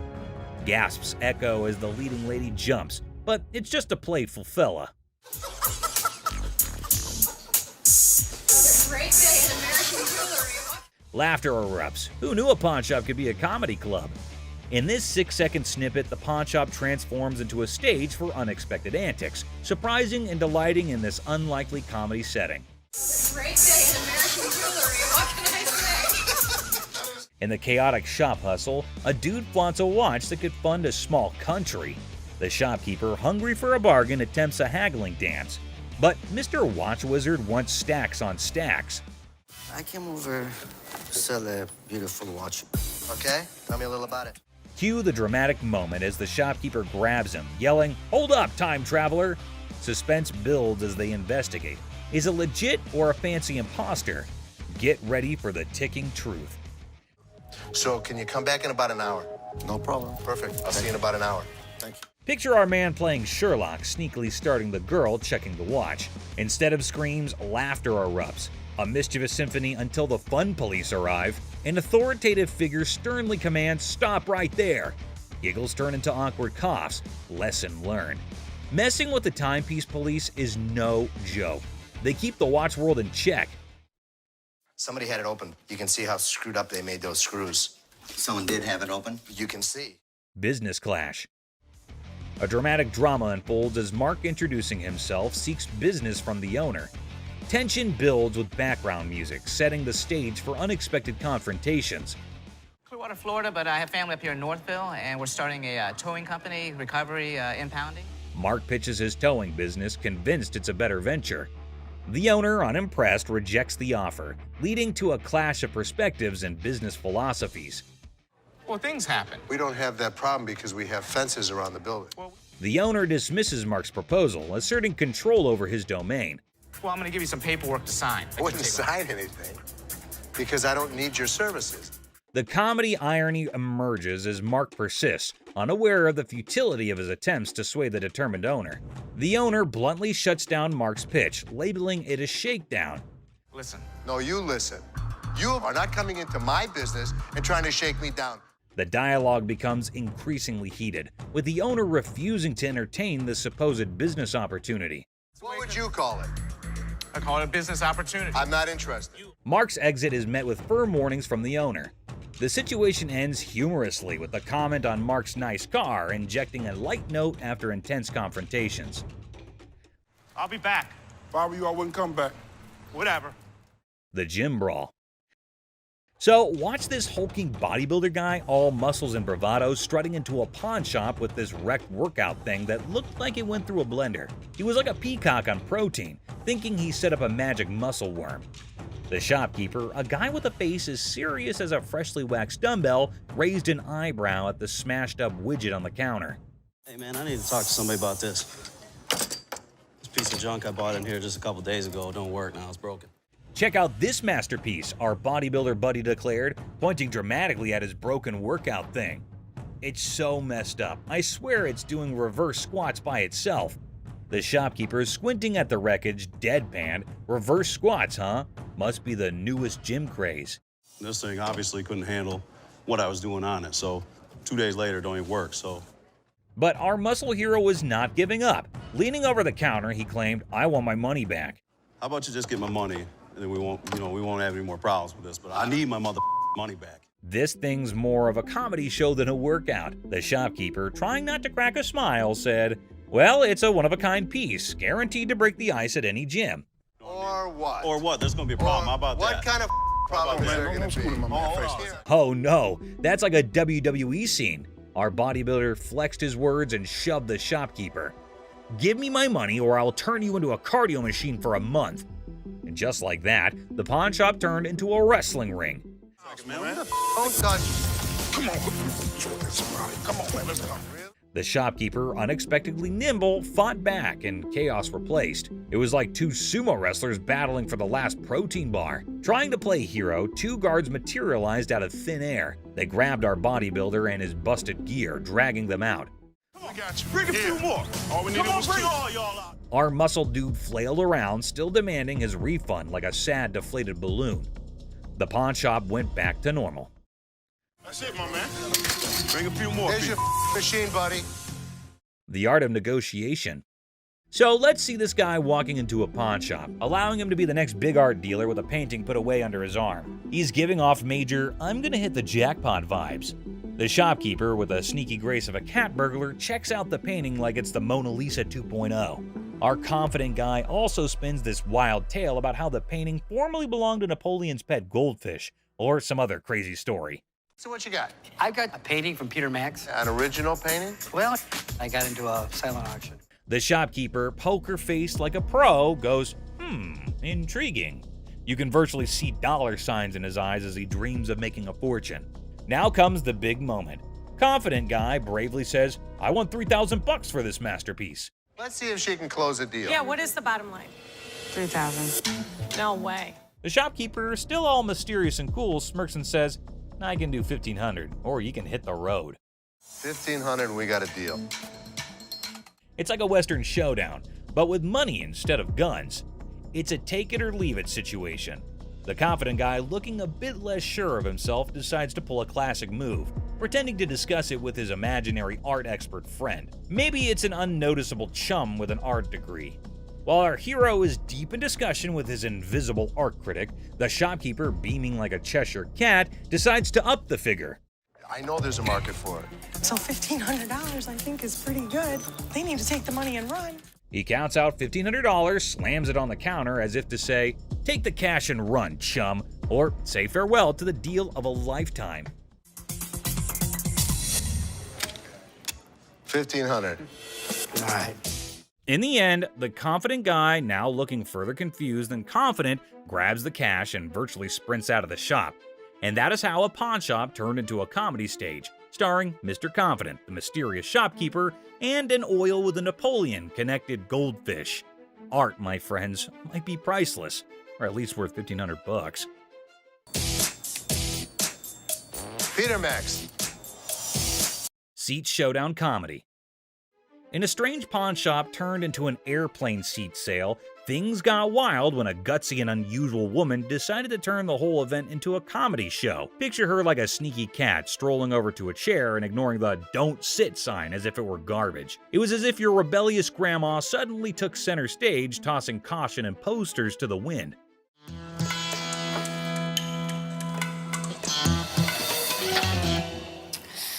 Then in comes the lady running the shop, armed with politeness and a simple request for the lady to give up the seat. Little did she know she was about to get into a funny showdown with our cool and calm customer. The woman, looking super confident and mischievous, said, "Just let me be," treating the chair like her personal throne. Okay, these are for sale. We don't have like a trial and error. Okay, well, I'm not trying to buy them. I'm just trying to try them out. As if that was not funny enough, the secret guards jumped into the blend. The shopkeeper, determined to bring order back, tried nicely to get the bold woman out of her comfy spot. But our fearless main character was not having it, bravely declaring, "You cannot make me move." And what you can do is leave me the alone. Okay. Yeah. Then comes the guard trying to lift her off the seat. Suddenly, there's a big scene. The woman, now a pro at making a show, indicted the guard of bothering her and indeed threw in the surprise of claiming it was sexual harassment. The pawn shop turned into a stage for a solo performance, with our main character making up the script on the spot. No, thank you. No, you can get your hand off. Get your hands off of me. Get your hands off. But the comedy did not stop there.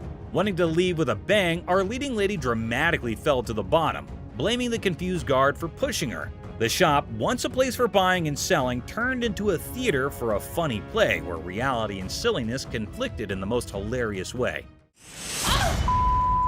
Girl, You pushed me. What? I didn't touch. Did I touch you? And just like that, the woman in the pawn shop left everyone. Guard, shopkeeper, and onlookers scratching their heads, wondering if they had just witnessed the craziest pawn shop show ever. I'm not going anywhere. Do whatever you want. And we can have a staring contest. Joe Sofa Saga. In a pawn shop full of weird and wonderful things, a guy named Joe was on a mission for the perfect SETI. The man was on a tight budget, but his bullishness was as high as his hopes of chancing a hidden treasure among the fine furniture. Well, here's the deal. I just moved from New Jersey, my wife and I. We just bought a house, and she sent me here. She said, see what you can pick up. Perfect. Let's find some. He spotted a couch that looked like it had been through a lot. The man with a hopeful look asked the shopkeeper if they could clean it before he bought it. Little did the man know, this couch had a history. Spills, stains, and all sorts of weird stuff. The shopkeeper, trying not to burst into laughter, convinced the man it was a great deal without mentioning the hidden surprises. So inexpensive, right? Really? Yeah. I gotta tell you, man, that's nasty. Not giving up, the man confidently sat on the couch, comparing the dirt on it to his shoes. I'll tell you what, my shoes are cleaner than this couch. Then don't buy it. With a serious face, he said, "I'm pretty sure my shoes are cleaner than this thing." He even tried to make a deal, $200 for the not-so-great couch. $397.77. Really? Well, I only got $200. It was a deal only Joe could find reasonable in the world of craziness. The real laughter started when this man, without thinking much, joked that if the couch were the shopkeeper's daughter, she must be a nasty one. The line between funny and awkward was getting blurry.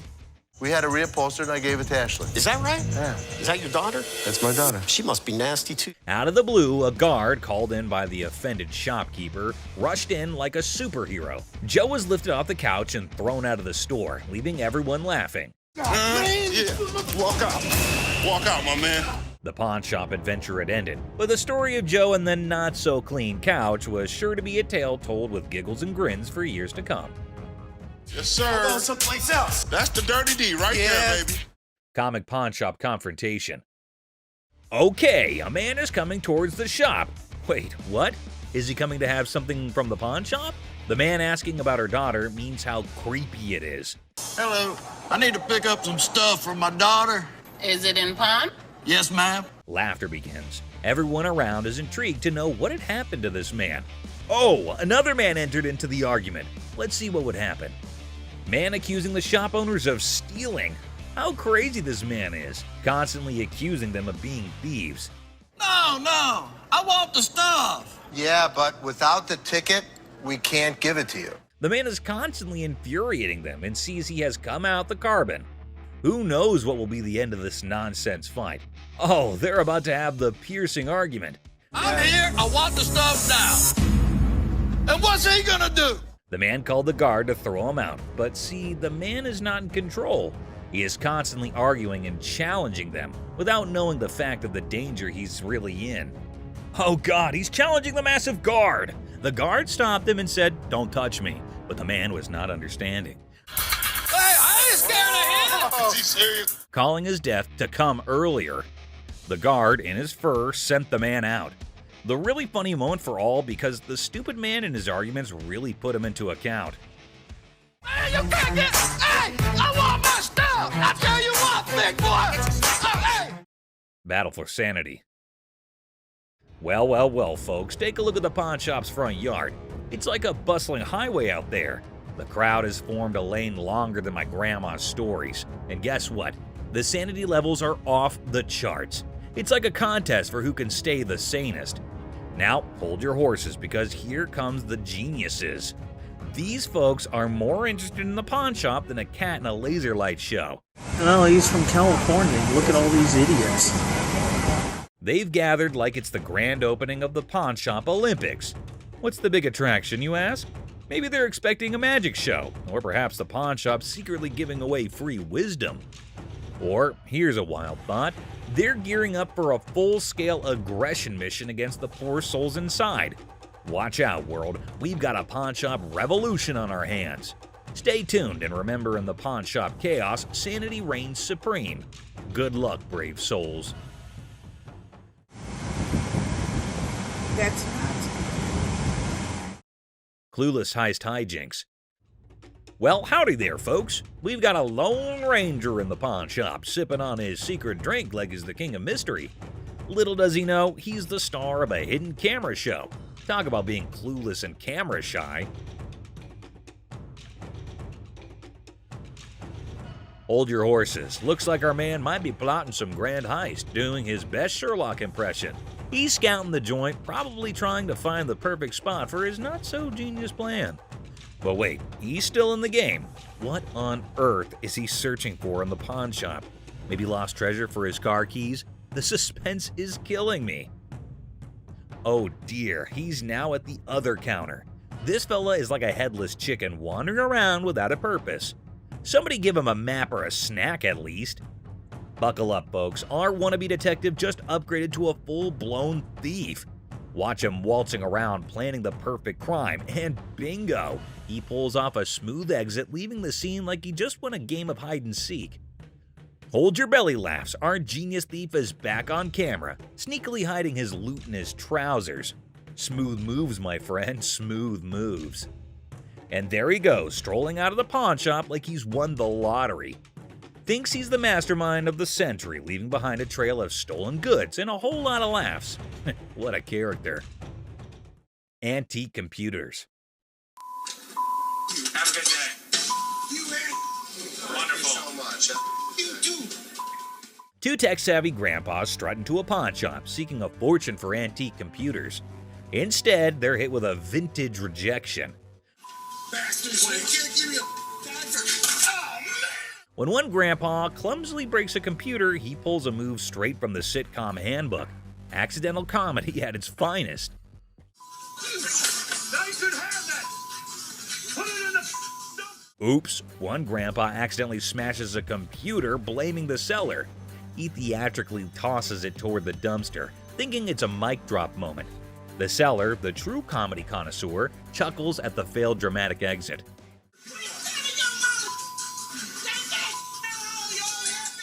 Here comes the queen of sass. A lady emerges roasting the old hillbillies and offering them an A-grade exit.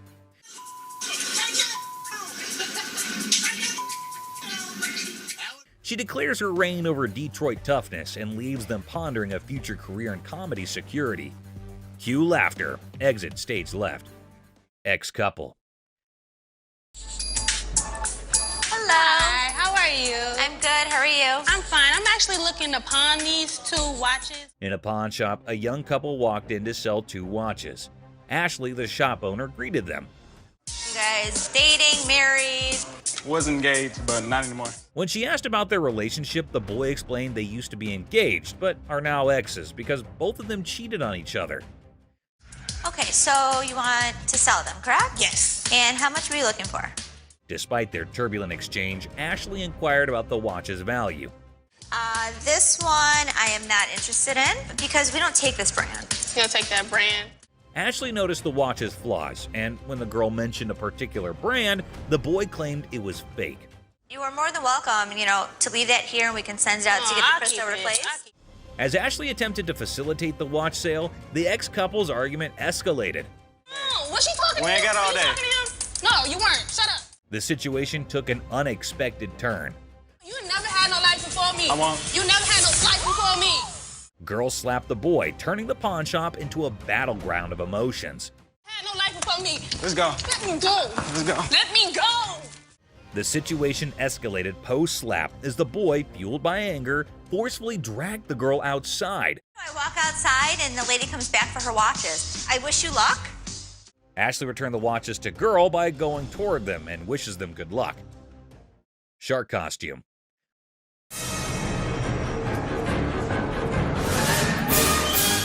A fantastic character, half man, half shark, enters a pawn shop. Yeah, I'm a professional mascot during the daytime. At night, I'm a dancer.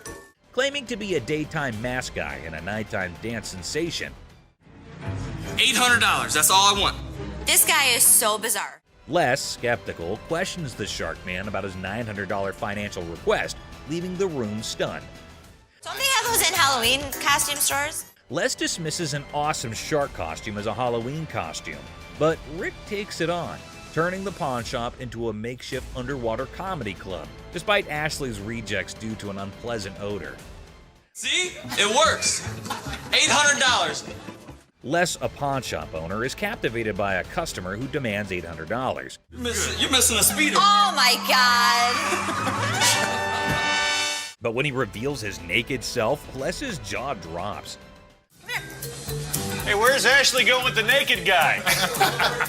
Tom, between amusement and disbelief, Les performs the quickest eviction in pawn shop history, leaving the customer high and dry. Ching Chong TV. Girlfriend's about to fly back home without me. I have no money. It's the only way I'm gonna be able to go. Right. I want $200 for it. 200 for that? A hat-wearing kid strolls into a pawn shop, hoping to score $200 for his TV. The seller, feeling frugal, counters with a generous $15.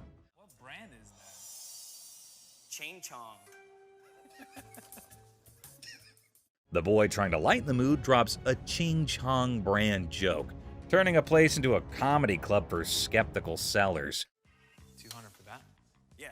Never gonna happen. 13-inch TVs, I sell them for $15. Our persistent TV peddler keeps pushing for more cash for his 13-inch Marvel, but the savvy seller sticks to his guns at $15. Come on, please. I don't want to get stuck in a tray. The boy, desperate to impress his TV-loving girlfriend, gets sadder than a clown without his makeup. Girlfriend's about to fly back home without me. I have no money. It's the only way I'm gonna be able to go. Right. I want $200 for it. 200 for that?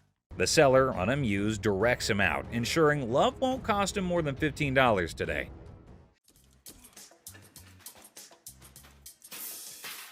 In a fit of frustration, our TV tosser storms out, giving the shop a kicking and throwing his TV into a dumpster like it's a basketball shot gone wrong.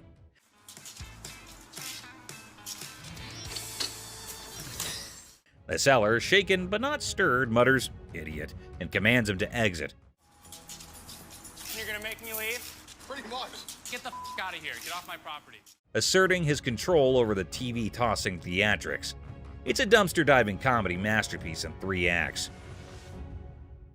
Brain, not brawn. I got a loan on my wife's ring. Yeah? And when I first started coming here, I got a VIP card. I got more on the loan. Now you guys put me to a gold card, and I get nothing out of it. A bald customer, frustrated over a loan on his wife's ring, seeks resolution from the manager over a VIP card upgrade and the perceived lack of benefits. Tensions rise as they discuss the situation. No, the VIP is the gold. They're both one and the same. We offer a promotion at American Joy Loan. It's called a gold card membership. It gets more money in people's pockets if they want to get a loan and allows you to save money if you want to buy something. The pawn shop employee tries to explain the gold card system's benefits, but the customer remains frustrated. I am hearing you, but you're not listening to me. Tensions rise as the employee insists on the procedure, leading to anger, questioning, and physical comparisons. You think this is funny?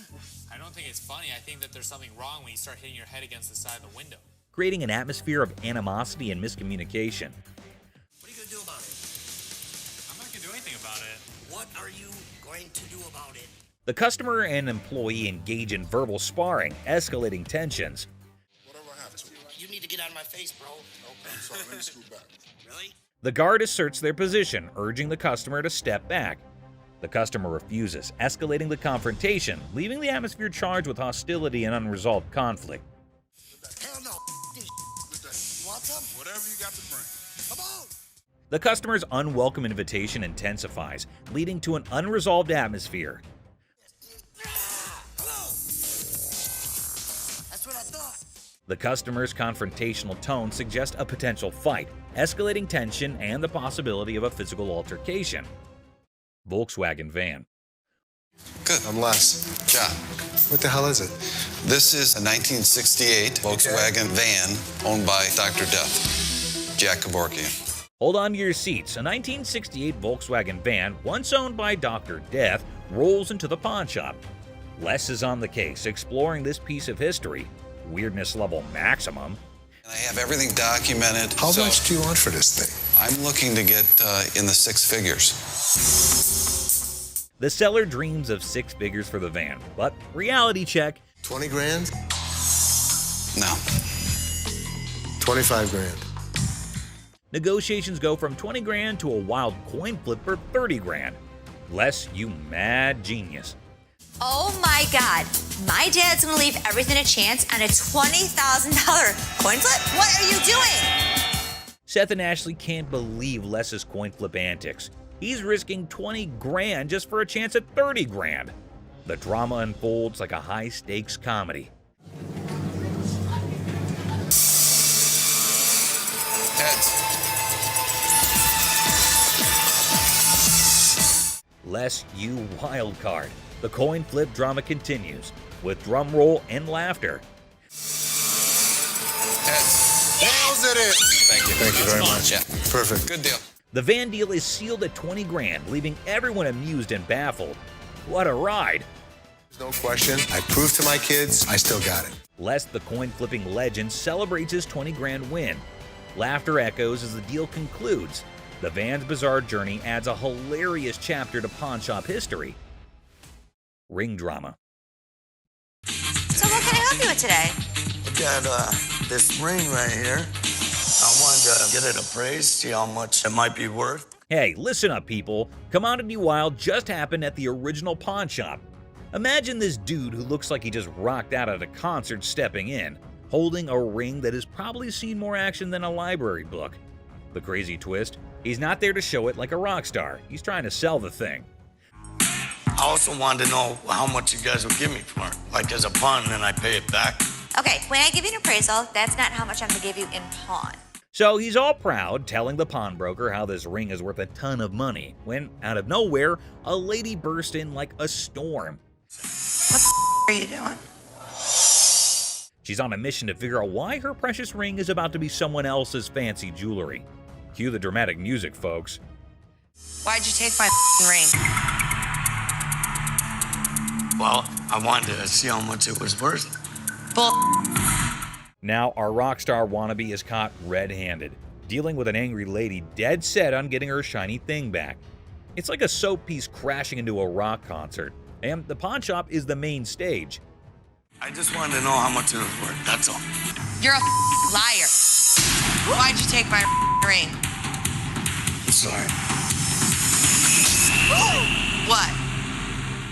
Things get intense as the lady slaps the crazy guy not once, but twice. And suddenly, the whole place goes silent. You could hear a leg drop, or in this case, a ring hitting the counter.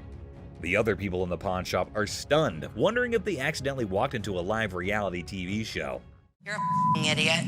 Can I just have my ring? Well, Yeah, he's it's the one that hers. gave it to me. That's hers. Just give me my ring.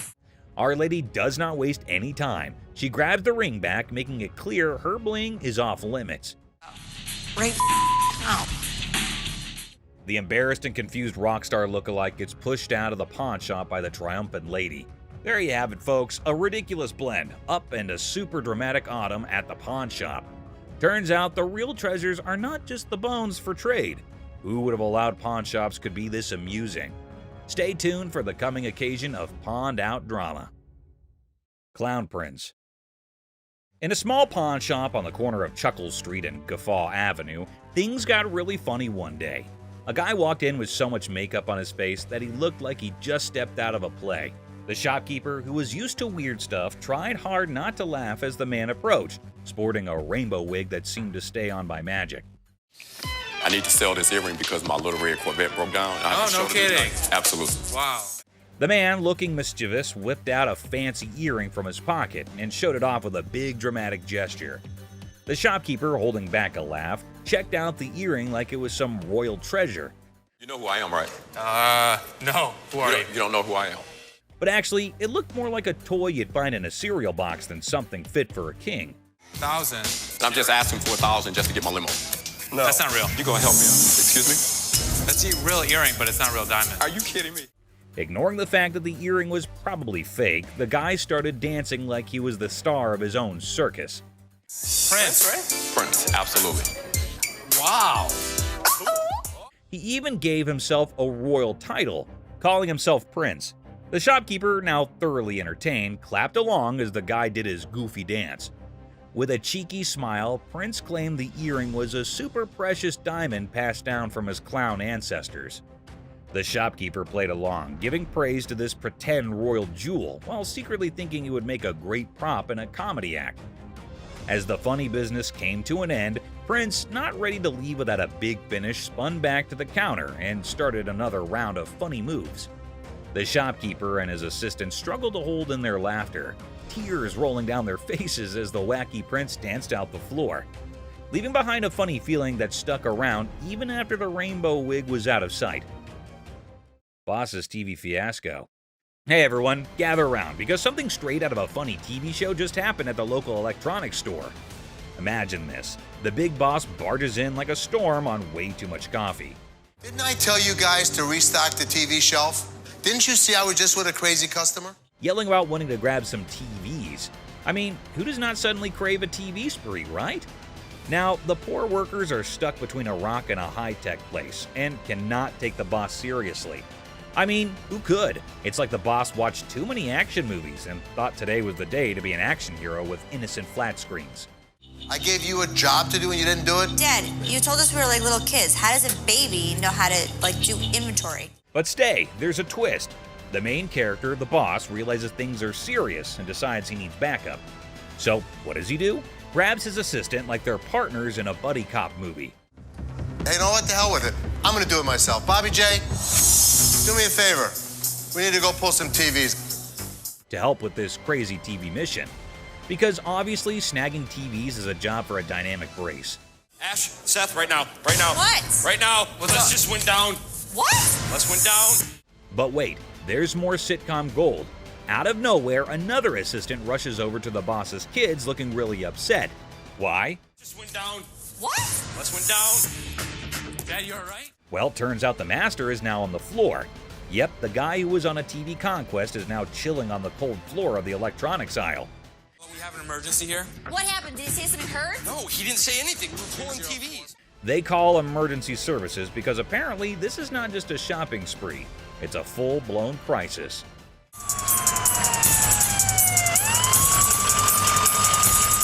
And then comes the ambulance. The daughter dramatically points at the approaching rescue vehicle, as if it's the hero cavalry coming to save the day.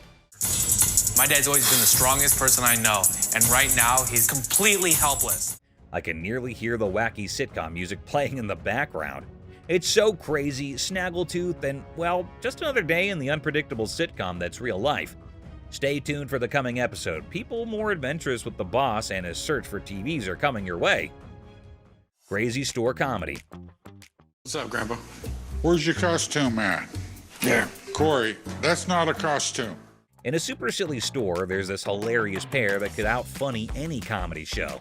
Watch this, an old grandpa wearing a hat that is seen way too many times, with a black band covering one eye. Right beside him is his son, with a hairband that seems to have its own crazy magnetic pull. A mix of colors that should not make sense on air.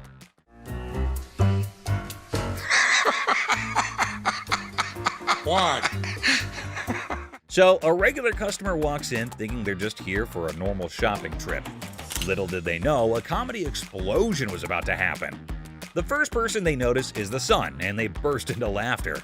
"What on earth are you trying to be?" they ask, still giggling from the unexpected fun. What are you supposed to be? It's obvious I'm Justin Bieber, America's heartthrob. With a serious face, the son proudly says, "I'm claiming to be Justin Bieber, the American singing sensation. The secret? It's all in the hair. The customer laughs even more, realizing these two are a riot. Roy Rogers? I'm Rooster Cogburn from True Grit. But the real comedy star is Grandpa, strutting around like a rooster king. Feathery hat, confident crowing, he is turning heads. The customer, almost out of breath from laughing, asks, "What is your grandpa pretending to be?" Slightly holding back laughter, the son answers, "He is the legendary Rooster Kern. Shows up once in a lifetime to make people laugh." Yourself. Antoine, what are you supposed to be? The world's biggest baby. Just when effects seem crazy enough, another character appears, a guy dressed like the world's biggest baby.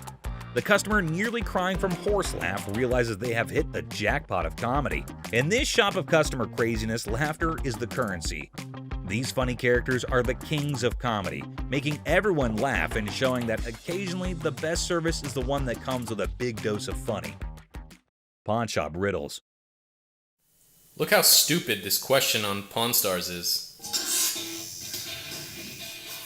In this hilarious rant, the speaker dissects a seemingly absurd question about fake items in a pawn shop. A over 1,000, B over 5,000, or C over 10,000. The logic behind the options A, B, and C is dissected with comedic frustration. Well, if the answer's C, the answer's also A and B. Because if it's over 10,000, it's also over 5,000, it's also over 1,000. The speaker expresses disdain for the question, claiming that if the answer is C, then A and B are also correct. I mean, most of the shit that comes into the pawn shop has got to be fake. They've been in business for years and years and years. The absurdity of the question and the presumed obviousness of the answer are highlighted. God, what a stupid question. The speaker ridicules the question's simplicity, asserting that there's no way to get it wrong. The tone is sarcastic as they emphasize the lack of challenge in the question. Anticipation builds as the speaker eagerly awaits the genius-revealed answer. The expectation is set for a straightforward solution to the seemingly senseless question.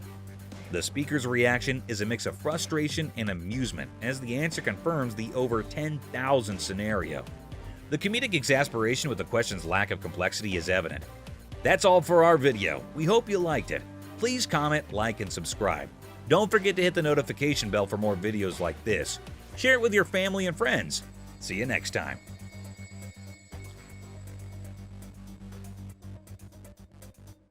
I mean, most of the shit that comes into the pawn shop has got to be fake. They've been in business for years and years and years. God, what a stupid question.